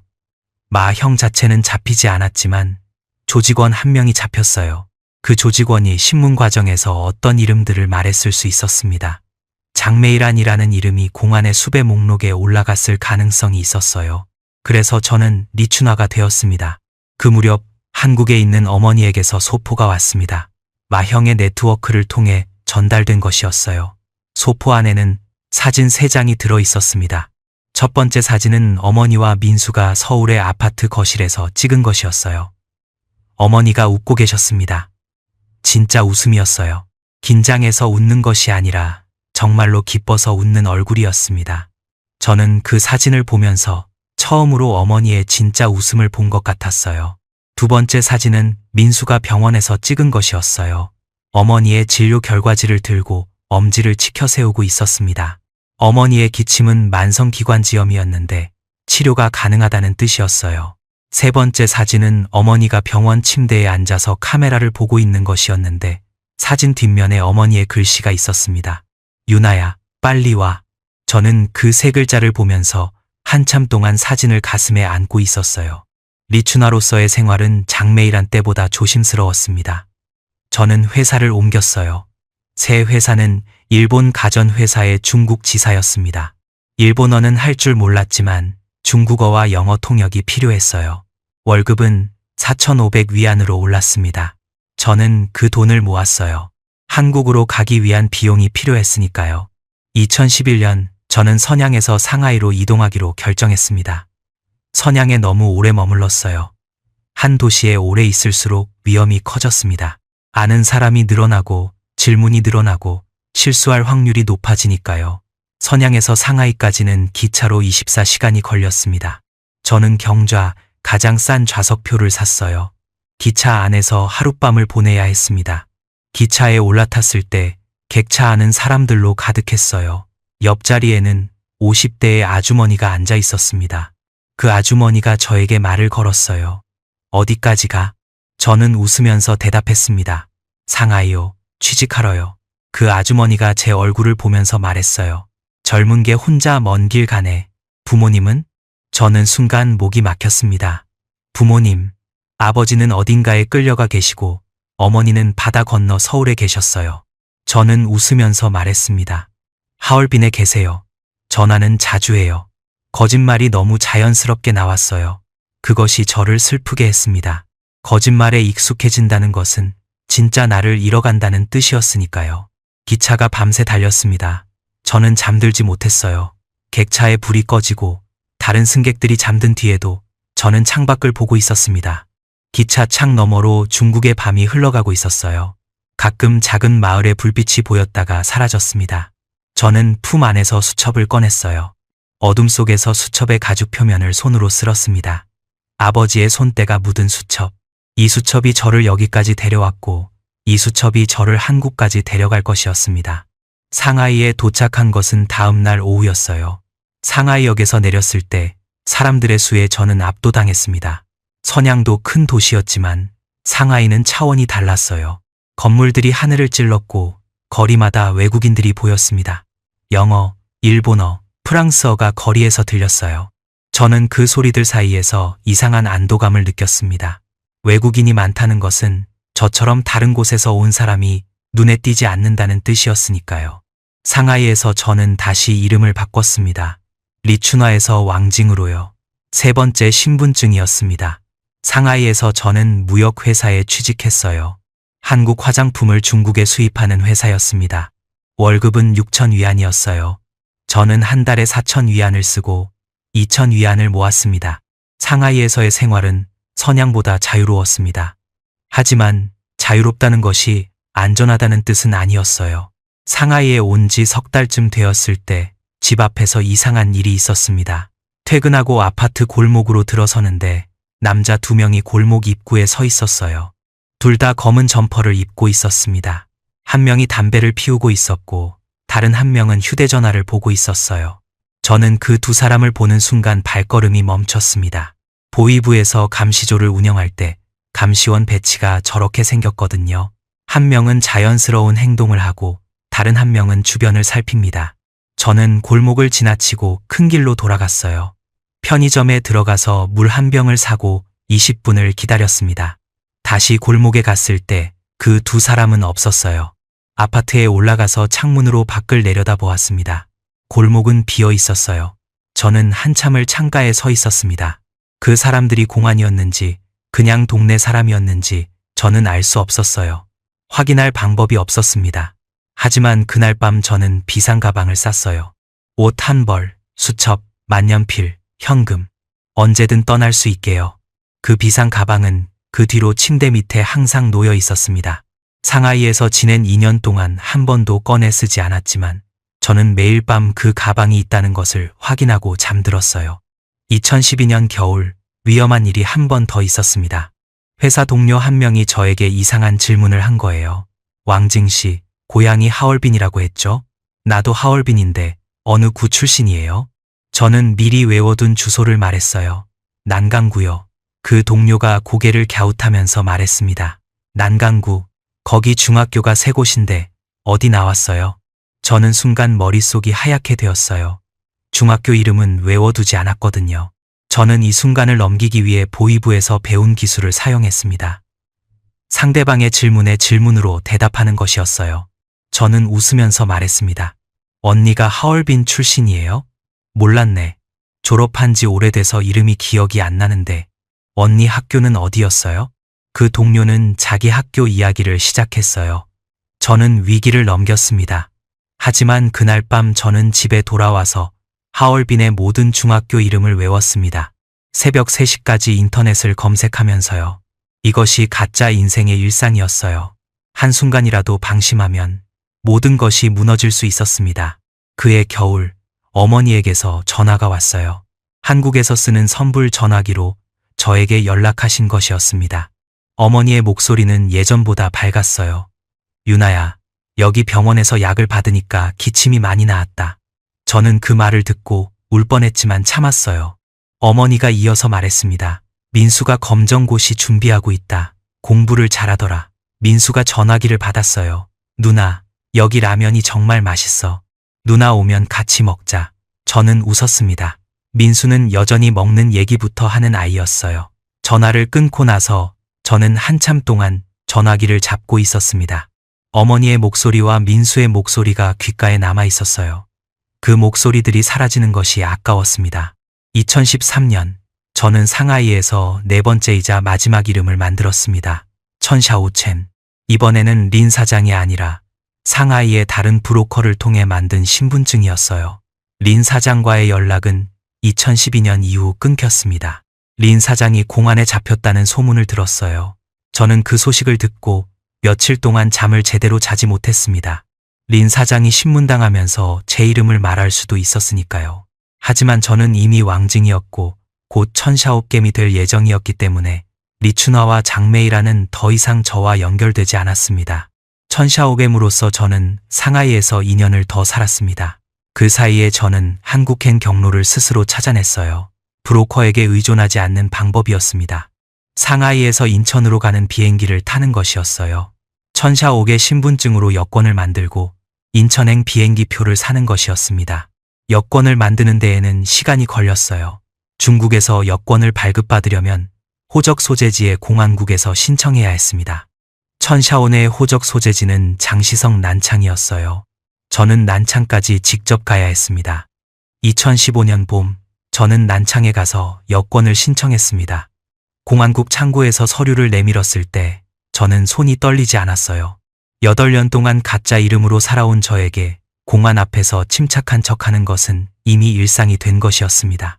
하지만 마음속은 달랐어요. 이 여권이 나오면 저는 드디어 한국에 갈 수 있었습니다. 어머니와 민수가 기다리고 있는 한국에요. 5년이라는 시간이 흘러 있었습니다. 여권 신청을 하고 결과를 기다리는 3주 동안 저는 매일 밤 어머니의 말을 떠올렸어요. 반드시 따라와야 한다. 약속해. 5년 전 선양에서 어머니가 제 손을 잡고 했던 말이었습니다. 어머니는 그 뒤로 전화할 때마다 한 번도 그 말을 다시 하지 않으셨어요. 하지만 저는 알고 있었습니다. 어머니가 매일 그 약속을 생각하고 계시다는 것을요. 여권은 3주 뒤에 나왔습니다. 저는 여권을 받아들고 상하이의 원룸으로 돌아왔어요. 여권을 열어보았습니다. 천샤오잠, 장시성 난창 출신, 32살. 사진 속에 저는 웃고 있지 않았어요. 저는 그 사진을 보면서 생각했습니다. 이 얼굴이 최윤아인지, 장메이란인지, 리춘화인지, 왕징인지, 천샤오론인지 저도 가끔 헷갈렸어요. 거울을 볼 때마다 다른 이름의 사람이 저를 바라보는 것 같았습니다. 보이부에서 탈북자를 신문할 때 저는 당신의 진짜 이름이 뭐냐고 물었었어요. 이제 그 질문을 저 자신에게 하고 있었습니다. 2015년 여름, 저는 한국에 있는 어머니에게 마지막 전화를 했습니다. 어머니, 다음 달에 갑니다. 어머니가 한참 동안 말이 없었어요. 그리고 작은 목소리로 말했습니다. 기다리고 있겠다. 아버지의 수첩에서 처음 왕쟁궈가 했던 말과 같은 말이었어요. 기다리고 있겠다. 저는 그 말이 세상에서 가장 따뜻한 말이라고 생각했습니다. 2015년 8월, 저는 인천행 비행기 표를 샀습니다. 상하이 푸둥 국제공항에서 인천까지 편도 580위안이었어요. 우리 돈으로 약 10만 원. 8년 동안의 도망자 생활을 끝내는 비행기 표치고는 너무 싸다는 생각이 들었습니다. 출발 전날 밤, 저는 상하이의 원룸에서 짐을 쌌습니다. 짐은 작은 가방 하나뿐이었어요. 옷 3벌, 세면도구, 그리고 아버지의 수첩. 저는 수첩을 가방 맨 안쪽에 넣었습니다.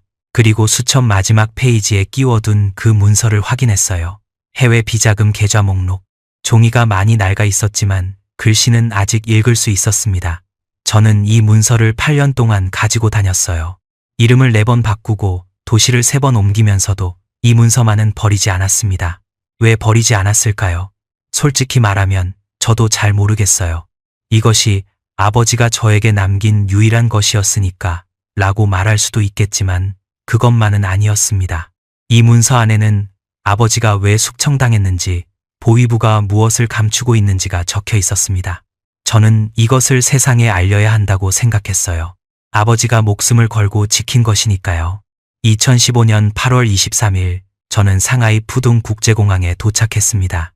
수화물 검사를 받을 때 저는 수첩을 품 안에 넣고 있었어요. 가방에는 넣지 않았습니다. 수화물 검사대에 올리기 싫었으니까요. 보안 검색대를 지나갈 때 금속 탐지기가 울리지 않았습니다. 수첩은 가죽과 종이로 되어 있었으니까요. 저는 탑승구까지 걸어가면서 심장이 빠르게 뛰는 것을 느꼈습니다. 아직 중국이었어요. 비행기에 타기 전까지는 안전하지 않았습니다. 비행기에 올라탔을 때 저는 창가 자리에 앉았습니다.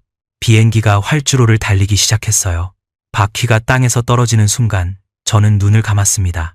8년이었어요. 8년 동안 4개의 이름으로 살았습니다. 4개의 신분증, 3개의 도시, 수백 번의 공안 앞 긴장, 수천 번의 거짓말.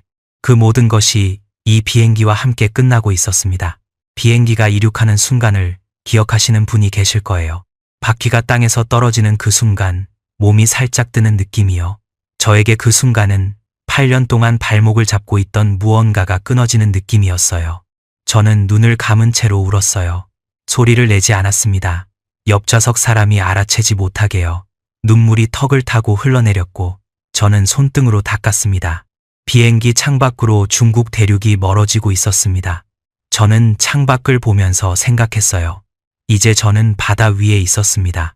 중국도 아니고 한국도 아닌 어디에도 속하지 않는 공간이었어요.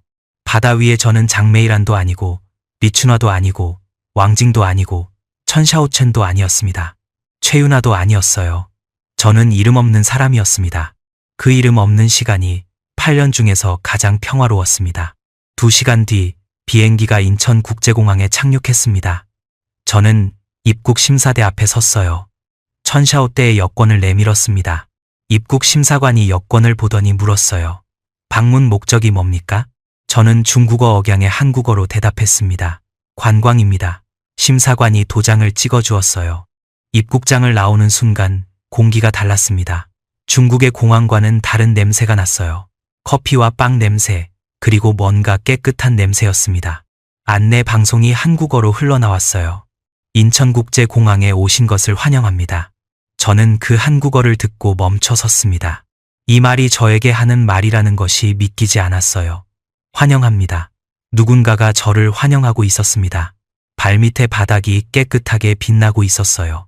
저는 그 바닥 위를 걸으면서 발이 참 가볍다고 생각했습니다. 저는 입국장을 나와서 화장실로 갔습니다. 화장실 거울 앞에 섰어요. 거울 속에 저를 보았습니다. 32살의 여자가 저를 바라보고 있었어요. 이 여자의 이름은 아직 천샤오댐이었지만 곧 바뀔 것이었습니다. 저는 거울 속에 저에게 속으로 말했어요. 다 왔다. 거의 다 왔어. 저는 공항을 나와서 택시를 탔습니다. 택시 기사에게 말했어요. 국정원 민원실로 가주세요. 택시 기사가 백미러로 저를 쳐다보았습니다. 제가 왜 국정원에 가는지 궁금한 얼굴이었어요. 저는 창밖을 보았습니다. 서울의 거리가 눈앞에 펼쳐지고 있었어요. 정확히 말하면 저는 한국에 온 적이 없었어요. 북한에서 태어나 중국에서 살다가 한국에 온 것이니까요. 하지만 어머니와 민수가 여기 있었습니다. 그것만으로 이곳은 제가 갈 곳이었어요. 택시 창밖으로 한강이 보였습니다. 넓고 잔잔한 강이었어요. 압록강과는 달랐습니다. 압록강은 건너야 하는 강이었지만 한강은 바라볼 수 있는 강이었어요. 저는 그 차이가 자유의 차이라고 생각했습니다. 품 안에 수첩이 심장 위에서 따뜻해져 있었습니다. 아버지가 남긴 마지막 것. 여러분이 이 이야기에 처음에 들으셨던 그 문서, 국정원이 경악한 그 문서가 바로 이 수첩 안에 있었습니다. 이제 그 이야기를 하겠습니다. 택시가 서울 내곡동에 있는 건물 앞에 멈췄습니다. 국가정보원 민원실이었어요. 저는 택시비를 내고 차에서 내렸습니다. 건물 앞에 서서 위를 올려다보았어요. 평범한 건물이었습니다. 간판도 작았어요. 하지만 저는 이 건물이 어떤 곳인지 알고 있었습니다. 북한의 보위부와 같은 역할을 하는 곳이었으니까요. 저는 보위부 건물에서 일했던 사람이 대한민국의 보위부 앞에 서 있는 것이었습니다. 그 아이러니가 저를 멈칫하게 했어요. 저는 민원실 문을 열고 들어갔습니다. 안내 데스크에 직원 한 명이 앉아 있었어요. 젊은 남자였습니다. 저는 그 직원에게 말했어요. 북한에서 온 사람입니다. 귀순하고 싶습니다. 직원의 표정이 변했습니다. 놀란 것 같았지만 금방 침착해졌어요. 직원이 어딘가에 전화를 했습니다. 5분쯤 지나서 정장을 입은 남자 2명이 나왔어요. 두 사람 모두 40대로 보였습니다. 한 명이 저에게 말했어요. 이쪽으로 오시죠. 저는 그 사람들을 따라 복도를 걸었습니다. 복도가 길었어요. 저는 그 복도를 걸으면서 보위부의 복도를 떠올렸습니다. 보위부의 복도도 이렇게 길었거든요. 다만 보위부의 복도에서는 제가 질문하는 쪽이었고 여기서는 제가 질문받는 쪽이었습니다. 작은 방으로 안내되었습니다. 책상 하나와 의자 4개가 있었어요. 벽에는 아무것도 걸려있지 않았습니다. 저는 의자에 앉았어요. 정장을 입은 두 남자가 맞은편에 앉았습니다. 한 명이 녹음기를 꺼내 책상 위에 놓았어요. 저는 그 녹음기를 보면서 쓴웃음이 났습니다. 보위부에서도 신문할 때 녹음기를 저렇게 놓았거든요. 성함이 어떻게 되십니까? 저는 잠시 멈췄습니다. 어떤 이름을 말해야 할까? 장메이란, 리춘화, 왕징, 천샤오잼. 저는 숨을 한번 들이쉬었어요. 그리고 오랫동안 말하지 못했던 이름을 꺼냈습니다. 최윤아입니다. 그 이름을 입 밖으로 내뱉는 순간 가슴 안에서 뭔가가 풀리는 것 같았어요. 8년 만에 제 이름을 소리내어 말한 것이었습니다. 아버지가 말씀하셨던 것처럼 진실을 말하는 순간이 온 것이었어요. 그 이름을 입 밖으로 내뱉는 순간 가슴 안에서 뭔가가 풀리는 것 같았어요. 8년 만에 제 이름을 소리내어 말한 것이었습니다. 맞은편의 남자가 적었어요. 최윤아, 북한 어디 출신이십니까? 저는 대답했습니다. 평양 중구역입니다. 남자가 다시 물었어요. 북한에서 어떤 일을 하셨습니까? 저는 이 질문을 기다리고 있었습니다. 국가보위성 제7국 통역관이었습니다. 중좌였어요. 방 안의 공기가 바뀌었습니다. 두 남자가 서로를 쳐다보았어요. 저는 그 눈빛을 읽을 수 있었습니다. 보위부 출신이라는 것은 일반 탈북자와는 다른 의미였으니까요. 한 명이 자리에서 일어나 방을 나갔습니다. 전화를 하러 간 것 같았어요. 남은 한 명이 저에게 물었습니다. 증거가 있습니까? 저는 품 안에서 수첩을 꺼냈습니다.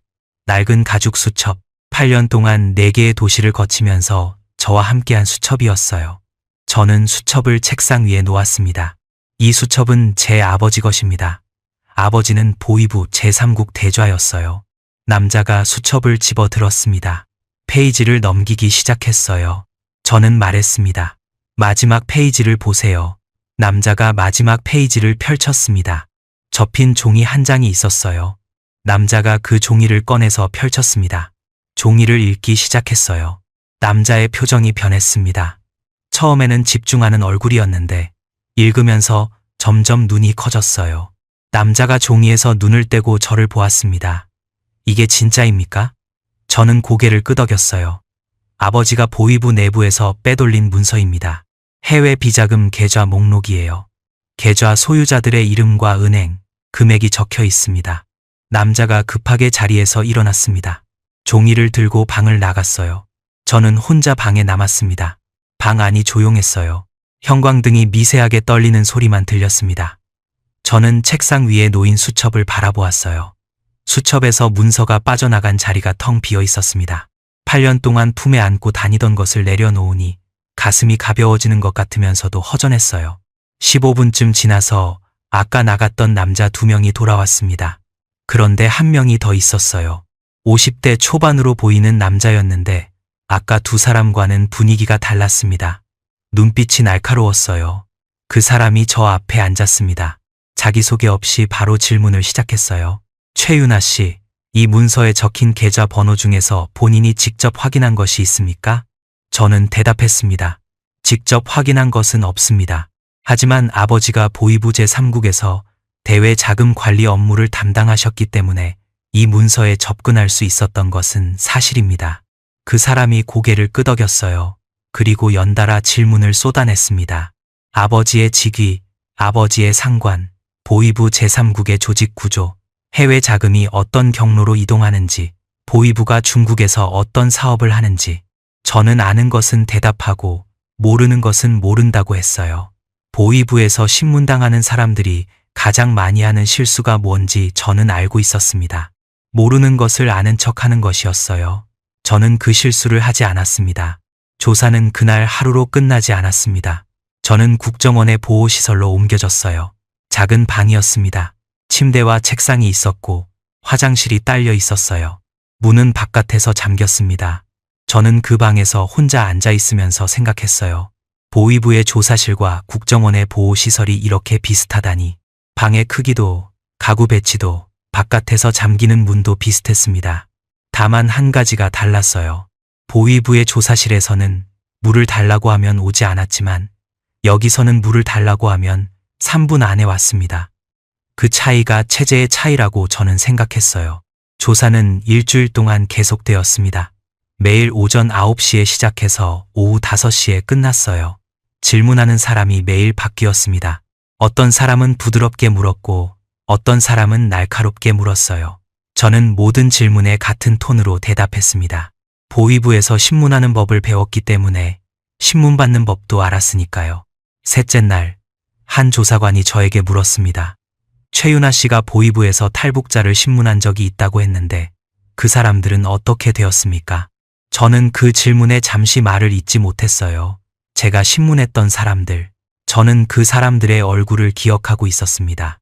저에게 신문당한 뒤 그 사람들은 수용소로 보내졌어요. 저는 그때 그것이 당연한 일이라고 생각했었습니다. 하지만 지금은 달랐어요. 저도 그 사람들과 같은 길을 걸어왔으니까요. 저는 조사관에게 말했습니다. 수용소로 보내졌습니다. 저는 그때 그것이 제 임무라고 생각했어요. 하지만 지금은 그렇게 생각하지 않습니다. 조사관이 저를 한참 바라보았어요. 저는 그 시선이 무거웠습니다. 다섯째 날, 문서에 대한 심층 조사가 시작되었습니다. 전문가로 보이는 사람이 왔어요. 그 사람이 문서를 분석한 결과를 설명해 주었습니다. 문서에 적힌 계좌 중 일부가 실제로 존재하는 것이 확인되었다고 했어요. 금액의 규모가 상당했습니다. 구체적인 숫자는 저에게 알려주지 않았지만 그 사람의 표정으로 짐작할 수 있었어요. 심각한 규모였다는 것을요. 그 사람이 저에게 물었습니다. 이 문서의 가치를 알고 가져오신 겁니까? 저는 고개를 저었어요. 아버지가 남기신 것이어서 버리지 못한 것뿐입니다. 그것은 반은 진실이고 반은 거짓이었어요. 저는 이 문서가 중요하다는 것을 알고 있었습니다. 하지만 이 문서를 버리지 못한 진짜 이유는 이것이 아버지의 마지막 흔적이었기 때문이었어요. 7째 날, 조사가 끝났습니다. 마지막 날 오후에 처음 왔던 그 날카로운 눈빛의 50대 남자가 다시 왔어요. 그 사람이 저에게 말했습니다. 최윤아 씨, 문서는 국가정보원에서 보관하겠습니다. 최윤아 씨의 신원은 확인되었고 귀순 절차를 진행하겠습니다. 저는 고개를 끄덕였어요. 그 사람이 이어서 말했습니다. 이 문서가 매우 중요한 자료라는 것을 알려드립니다. 이 문서가 만약 북한으로 돌아갔다면 보위부 고위층 여러 명이 무너집니다. 그래서 보위부가 가장 찾고 싶었을 사람이 바로 최윤아 씨, 당신이었어요. 저는 그 말을 듣고 숨이 멈추는 것 같았습니다. 보위부가 저를 찾고 있었다는 것, 8년 동안 제가 느꼈던 공포가 근거 없는 것이 아니었다는 것, 저는 그제야 알았어요. 그리고 그 사람이 마지막으로 덧붙였습니다. 최윤아 씨의 아버지가 대단한 분이셨다는 것은 분명합니다. 저는 그 말을 듣고 눈이 뜨거워졌어요. 아버지가 대단한 분이셨다는 말, 아버지가 보위부에 끌려가면서 고개를 돌리지 않았던 그 새벽이 떠올랐습니다. 아버지는 자신이 숙청당할 것을 알고 가족이 탈출할 길을 만들어 두셨고 보위부의 비밀을 딸에게 맡기셨던 것이었어요. 저는 그것을 8년이 지나서야 완전히 이해했습니다. 조사가 끝난 뒤 저는 하나원으로 보내졌습니다. 하나원은 경기도 안성에 있는 탈북자 정착교육시설이었어요. 그곳에서 3개월 동안 한국 사회 적응 교육을 받았습니다. 한국의 법, 경제, 문화, 언어를 배웠어요. 저에게 가장 어려웠던 것은 언어였습니다. 한국어와 북한어는 같은 말이지만 다른 말이었어요. 남한 사람들이 쓰는 외래어가 저에게는 외국어나 다름없었습니다. 컴퓨터, 스마트폰, 인터넷, 카카오톡, 이 단어들을 처음 들었을 때 저는 머릿속이 하얘졌어요. 하나원 교관이 저에게 스마트폰을 건네주면서 말했습니다. 이걸로 전화도 하고 사진도 찍고 지도도 볼 수 있어요. 저는 그 작은 기계를 손에 들고 당황했어요. 보위부에서 최첨단 통신 장비를 다루었다고 자부했던 저였는데 스마트폰 앞에서는 아이가 되어 있었습니다. 나중에 민수가 카카오톡 쓰는 법을 가르쳐 주었는데 저는 이모티콘을 보내는 것을 배우면서 민수에게 말했어요. 보위부에서 암호 해독하는 것보다 이게 더 어렵다. 민수가 배를 잡고 웃었습니다. 저도 웃었어요. 하나원에서의 3개월이 지나고 저는 서울에 배정받았습니다. 임대 아파트가 주어졌어요. 관악구의 작은 원룸이었습니다. 저는 그 원룸에 짐을 풀었어요. 짐이라고 해봐야 하나원에서 받은 이불과 생활용품, 그리고 가방 하나가 전부였습니다. 가방 안에는 옷 3벌과 아버지의 만년필이 있었어요. 수첩은 더 이상 없었습니다. 국정원에 맡겼으니까요. 저는 수첩이 없는 가방을 보면서 이상하게 불안했어요. 8년 동안 늘 품에 있던 것이 사라지니 몸의 일부가 빠진 것 같았습니다. 원룸에 짐을 푼 다음 날 저는 어머니에게 전화를 했습니다.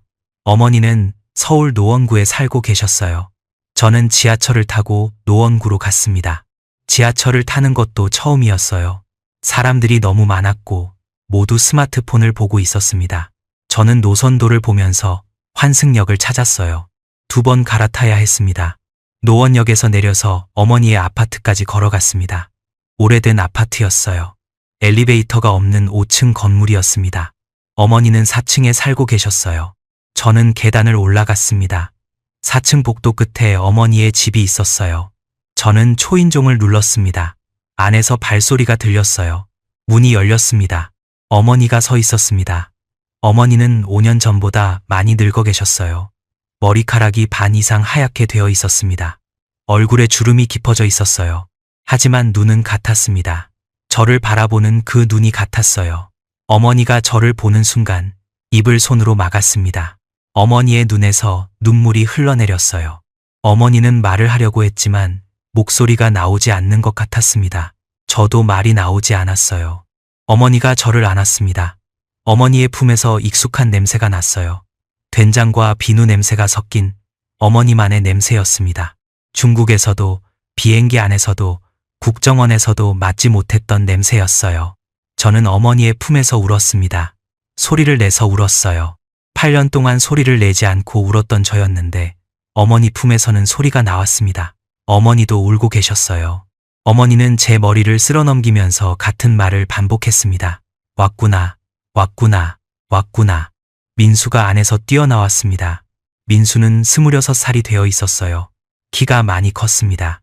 선양에서 헤어질 때보다 10cm는 더 큰 것 같았어요. 민수가 저를 보더니 말했습니다. 누나, 늦었잖아.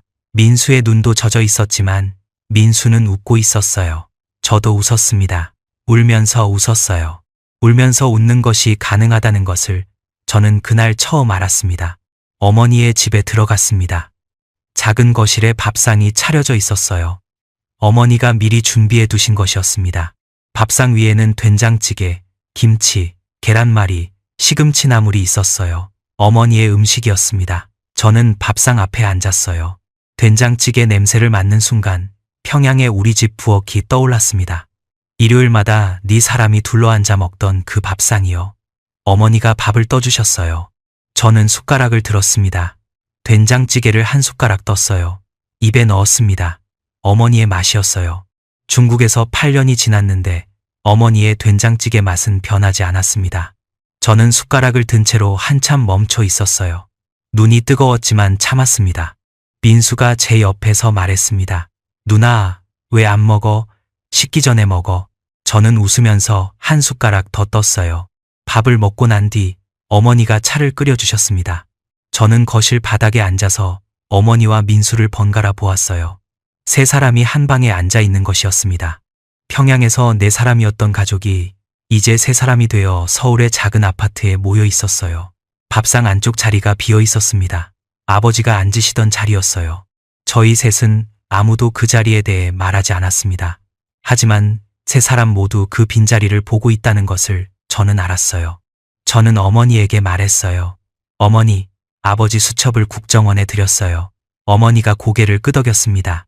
어머니의 눈이 잠깐 먼 곳을 보았어요. 어머니가 말했습니다. 아버지가 그걸 원했을 거다. 저도 그렇게 생각했어요. 저는 그날 밤 어머니의 집에서 잤습니다. 오랜만에 어머니 옆에 누웠어요. 어머니가 옆에서 숨쉬는 소리가 들렸습니다. 기침은 거의 나지 않았어요. 한국에서 치료를 받은 덕분이었습니다. 저는 천장을 바라보면서 생각했어요. 2007년 3월에 평양을 떠나서 2015년 8월에 서울에 도착했습니다. 8년 5개월이었어요. 저는 그 시간 동안 이름을 여러 번 바꿨습니다. 최윤아, 장메이란, 리춘아, 왕징, 천샤오댐, 그리고 곧 받게 될 한국 이름까지. 하지만 어머니의 품에서 저는 그냥 유나였습니다. 그것이 가장 좋았어요. 눈을 감았습니다. 8년 만에 문이 잠기지 않은 방에서 잠이 들었습니다. 그 밤의 잠이 제 인생에서 가장 깊은 잠이었어요. 살았습니다. 8년을 도망쳐서 살아남았습니다. 하지만 이야기는 아직 끝나지 않았어요. 한국에 도착한 것은 끝이 아니라 시작이었습니다. 진짜 싸움은 그 뒤에 있었어요.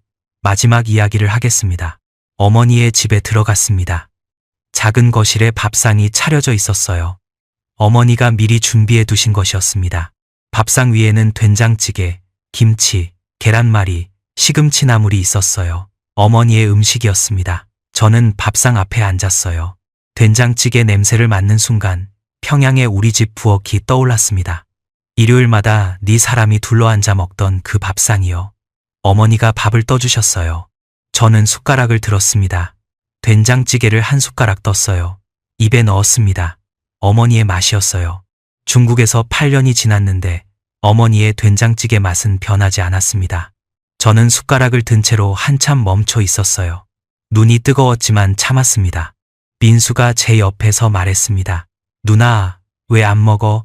식기 전에 먹어. 저는 웃으면서 한 숟가락 더 떴어요. 밥을 먹고 난 뒤 어머니가 차를 끓여주셨습니다. 저는 거실 바닥에 앉아서 어머니와 민수를 번갈아 보았어요. 세 사람이 한 방에 앉아 있는 것이었습니다. 평양에서 네 사람이었던 가족이 이제 세 사람이 되어 서울의 작은 아파트에 모여 있었어요. 밥상 안쪽 자리가 비어 있었습니다. 아버지가 앉으시던 자리였어요.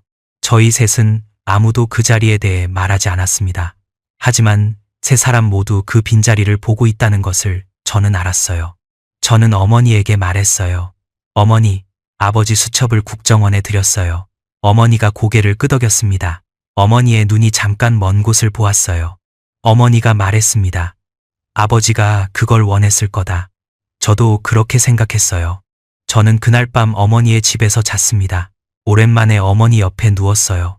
어머니가 옆에서 숨쉬는 소리가 들렸습니다. 기침은 거의 나지 않았어요. 한국에서 치료를 받은 덕분이었습니다. 저는 천장을 바라보면서 생각했어요. 2007년 3월에 평양을 떠나서 2015년 8월에 서울에 도착했습니다. 8년 5개월이었어요. 저는 그 시간 동안 이름을 여러 번 바꿨습니다. 최윤아, 장메이란, 리추나, 왕징, 천샤오댐, 그리고 곧 받게 될 한국 이름까지. 하지만 어머니의 품에서 저는 그냥 유나였습니다. 그것이 가장 좋았어요. 눈을 감았습니다. 8년 만에 문이 잠기지 않은 방에서 잠이 들었습니다. 그 밤의 잠이 제 인생에서 가장 깊은 잠이었어요. 살았습니다. 8년을 도망쳐서 살아남았습니다. 하지만 이야기는 아직 끝나지 않았어요. 한국에 도착한 것은 끝이 아니라 시작이었습니다. 진짜 싸움은 그 뒤에 있었어요. 마지막 이야기를 하겠습니다. 어머니의 집에 들어갔습니다. 작은 거실에 밥상이 차려져 있었어요. 어머니가 미리 준비해 두신 것이었습니다. 밥상 위에는 된장찌개, 김치, 계란말이, 시금치 나물이 있었어요. 어머니의 음식이었습니다. 저는 밥상 앞에 앉았어요. 된장찌개 냄새를 맡는 순간 평양의 우리 집 부엌이 떠올랐습니다. 일요일마다 네 사람이 둘러앉아 먹던 그 밥상이요. 어머니가 밥을 떠주셨어요. 저는 숟가락을 들었습니다. 된장찌개를 한 숟가락 떴어요. 입에 넣었습니다. 어머니의 맛이었어요. 중국에서 8년이 지났는데 어머니의 된장찌개 맛은 변하지 않았습니다. 저는 숟가락을 든 채로 한참 멈춰 있었어요. 눈이 뜨거웠지만 참았습니다. 민수가 제 옆에서 말했습니다. 누나, 왜 안 먹어? 식기 전에 먹어. 저는 웃으면서 한 숟가락 더 떴어요. 밥을 먹고 난 뒤 어머니가 차를 끓여주셨습니다. 저는 거실 바닥에 앉아서 어머니와 민수를 번갈아 보았어요. 세 사람이 한 방에 앉아 있는 것이었습니다. 평양에서 네 사람이었던 가족이 이제 세 사람이 되어 서울의 작은 아파트에 모여 있었어요. 밥상 안쪽 자리가 비어 있었습니다. 아버지가 앉으시던 자리였어요.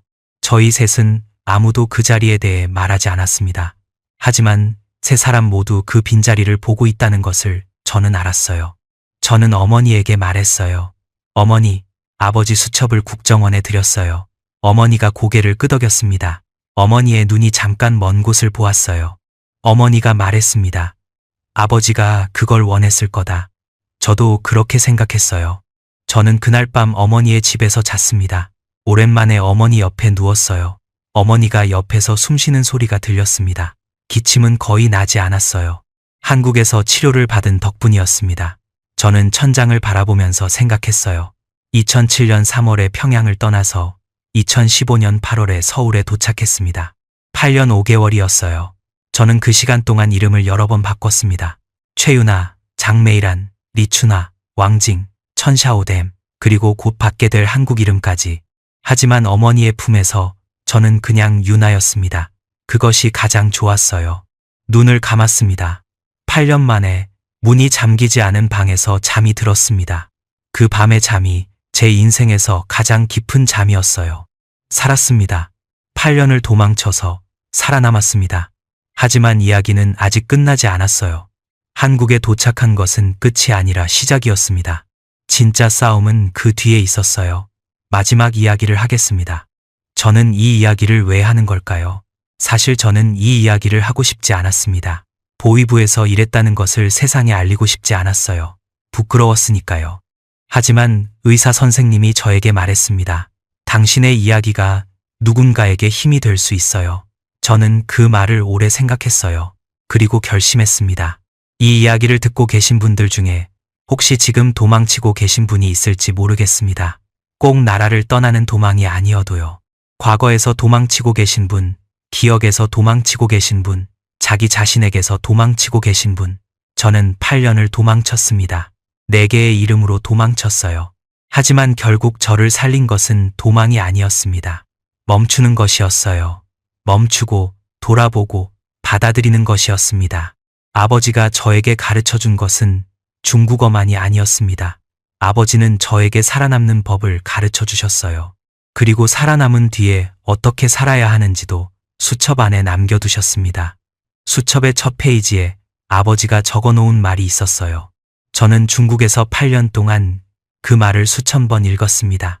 아버지는 이렇게 적어 놓으셨어요. 말은 힘이다. 하지만 진짜 힘은 진실을 말할 때 나온다. 가끔 이런 생각을 합니다. 저는 사람을 잡는 법을 배운 곳에서 결국 사람을 살리는 법을 배웠어요. 보위부가 저에게 가르쳐준 위장 기술과 신문 기법이 8년 동안 저와 가족을 살렸습니다. 저를 가두려고 만든 기술이 저를 자유롭게 했어요. 아이러니라고 할 수 있겠지만 저는 그것이 아이러니가 아니라고 생각합니다. 아버지가 처음부터 그렇게 설계하신 것이었으니까요. 아버지는 보위부에서 거짓을 다루는 일을 하셨습니다. 하지만 아버지가 딸에게 남긴 마지막 말은 진실에 대한 것이었어요. 저는 그 말을 이제야 이해합니다. 8년 동안 거짓 이름으로 살았던 저에게 진짜 이름으로 사는 것이 가장 큰 힘이었으니까요. 저는 한지혜입니다. 이것이 제 7번째 이름이고 마지막 이름입니다. 이 이름으로 살겠습니다.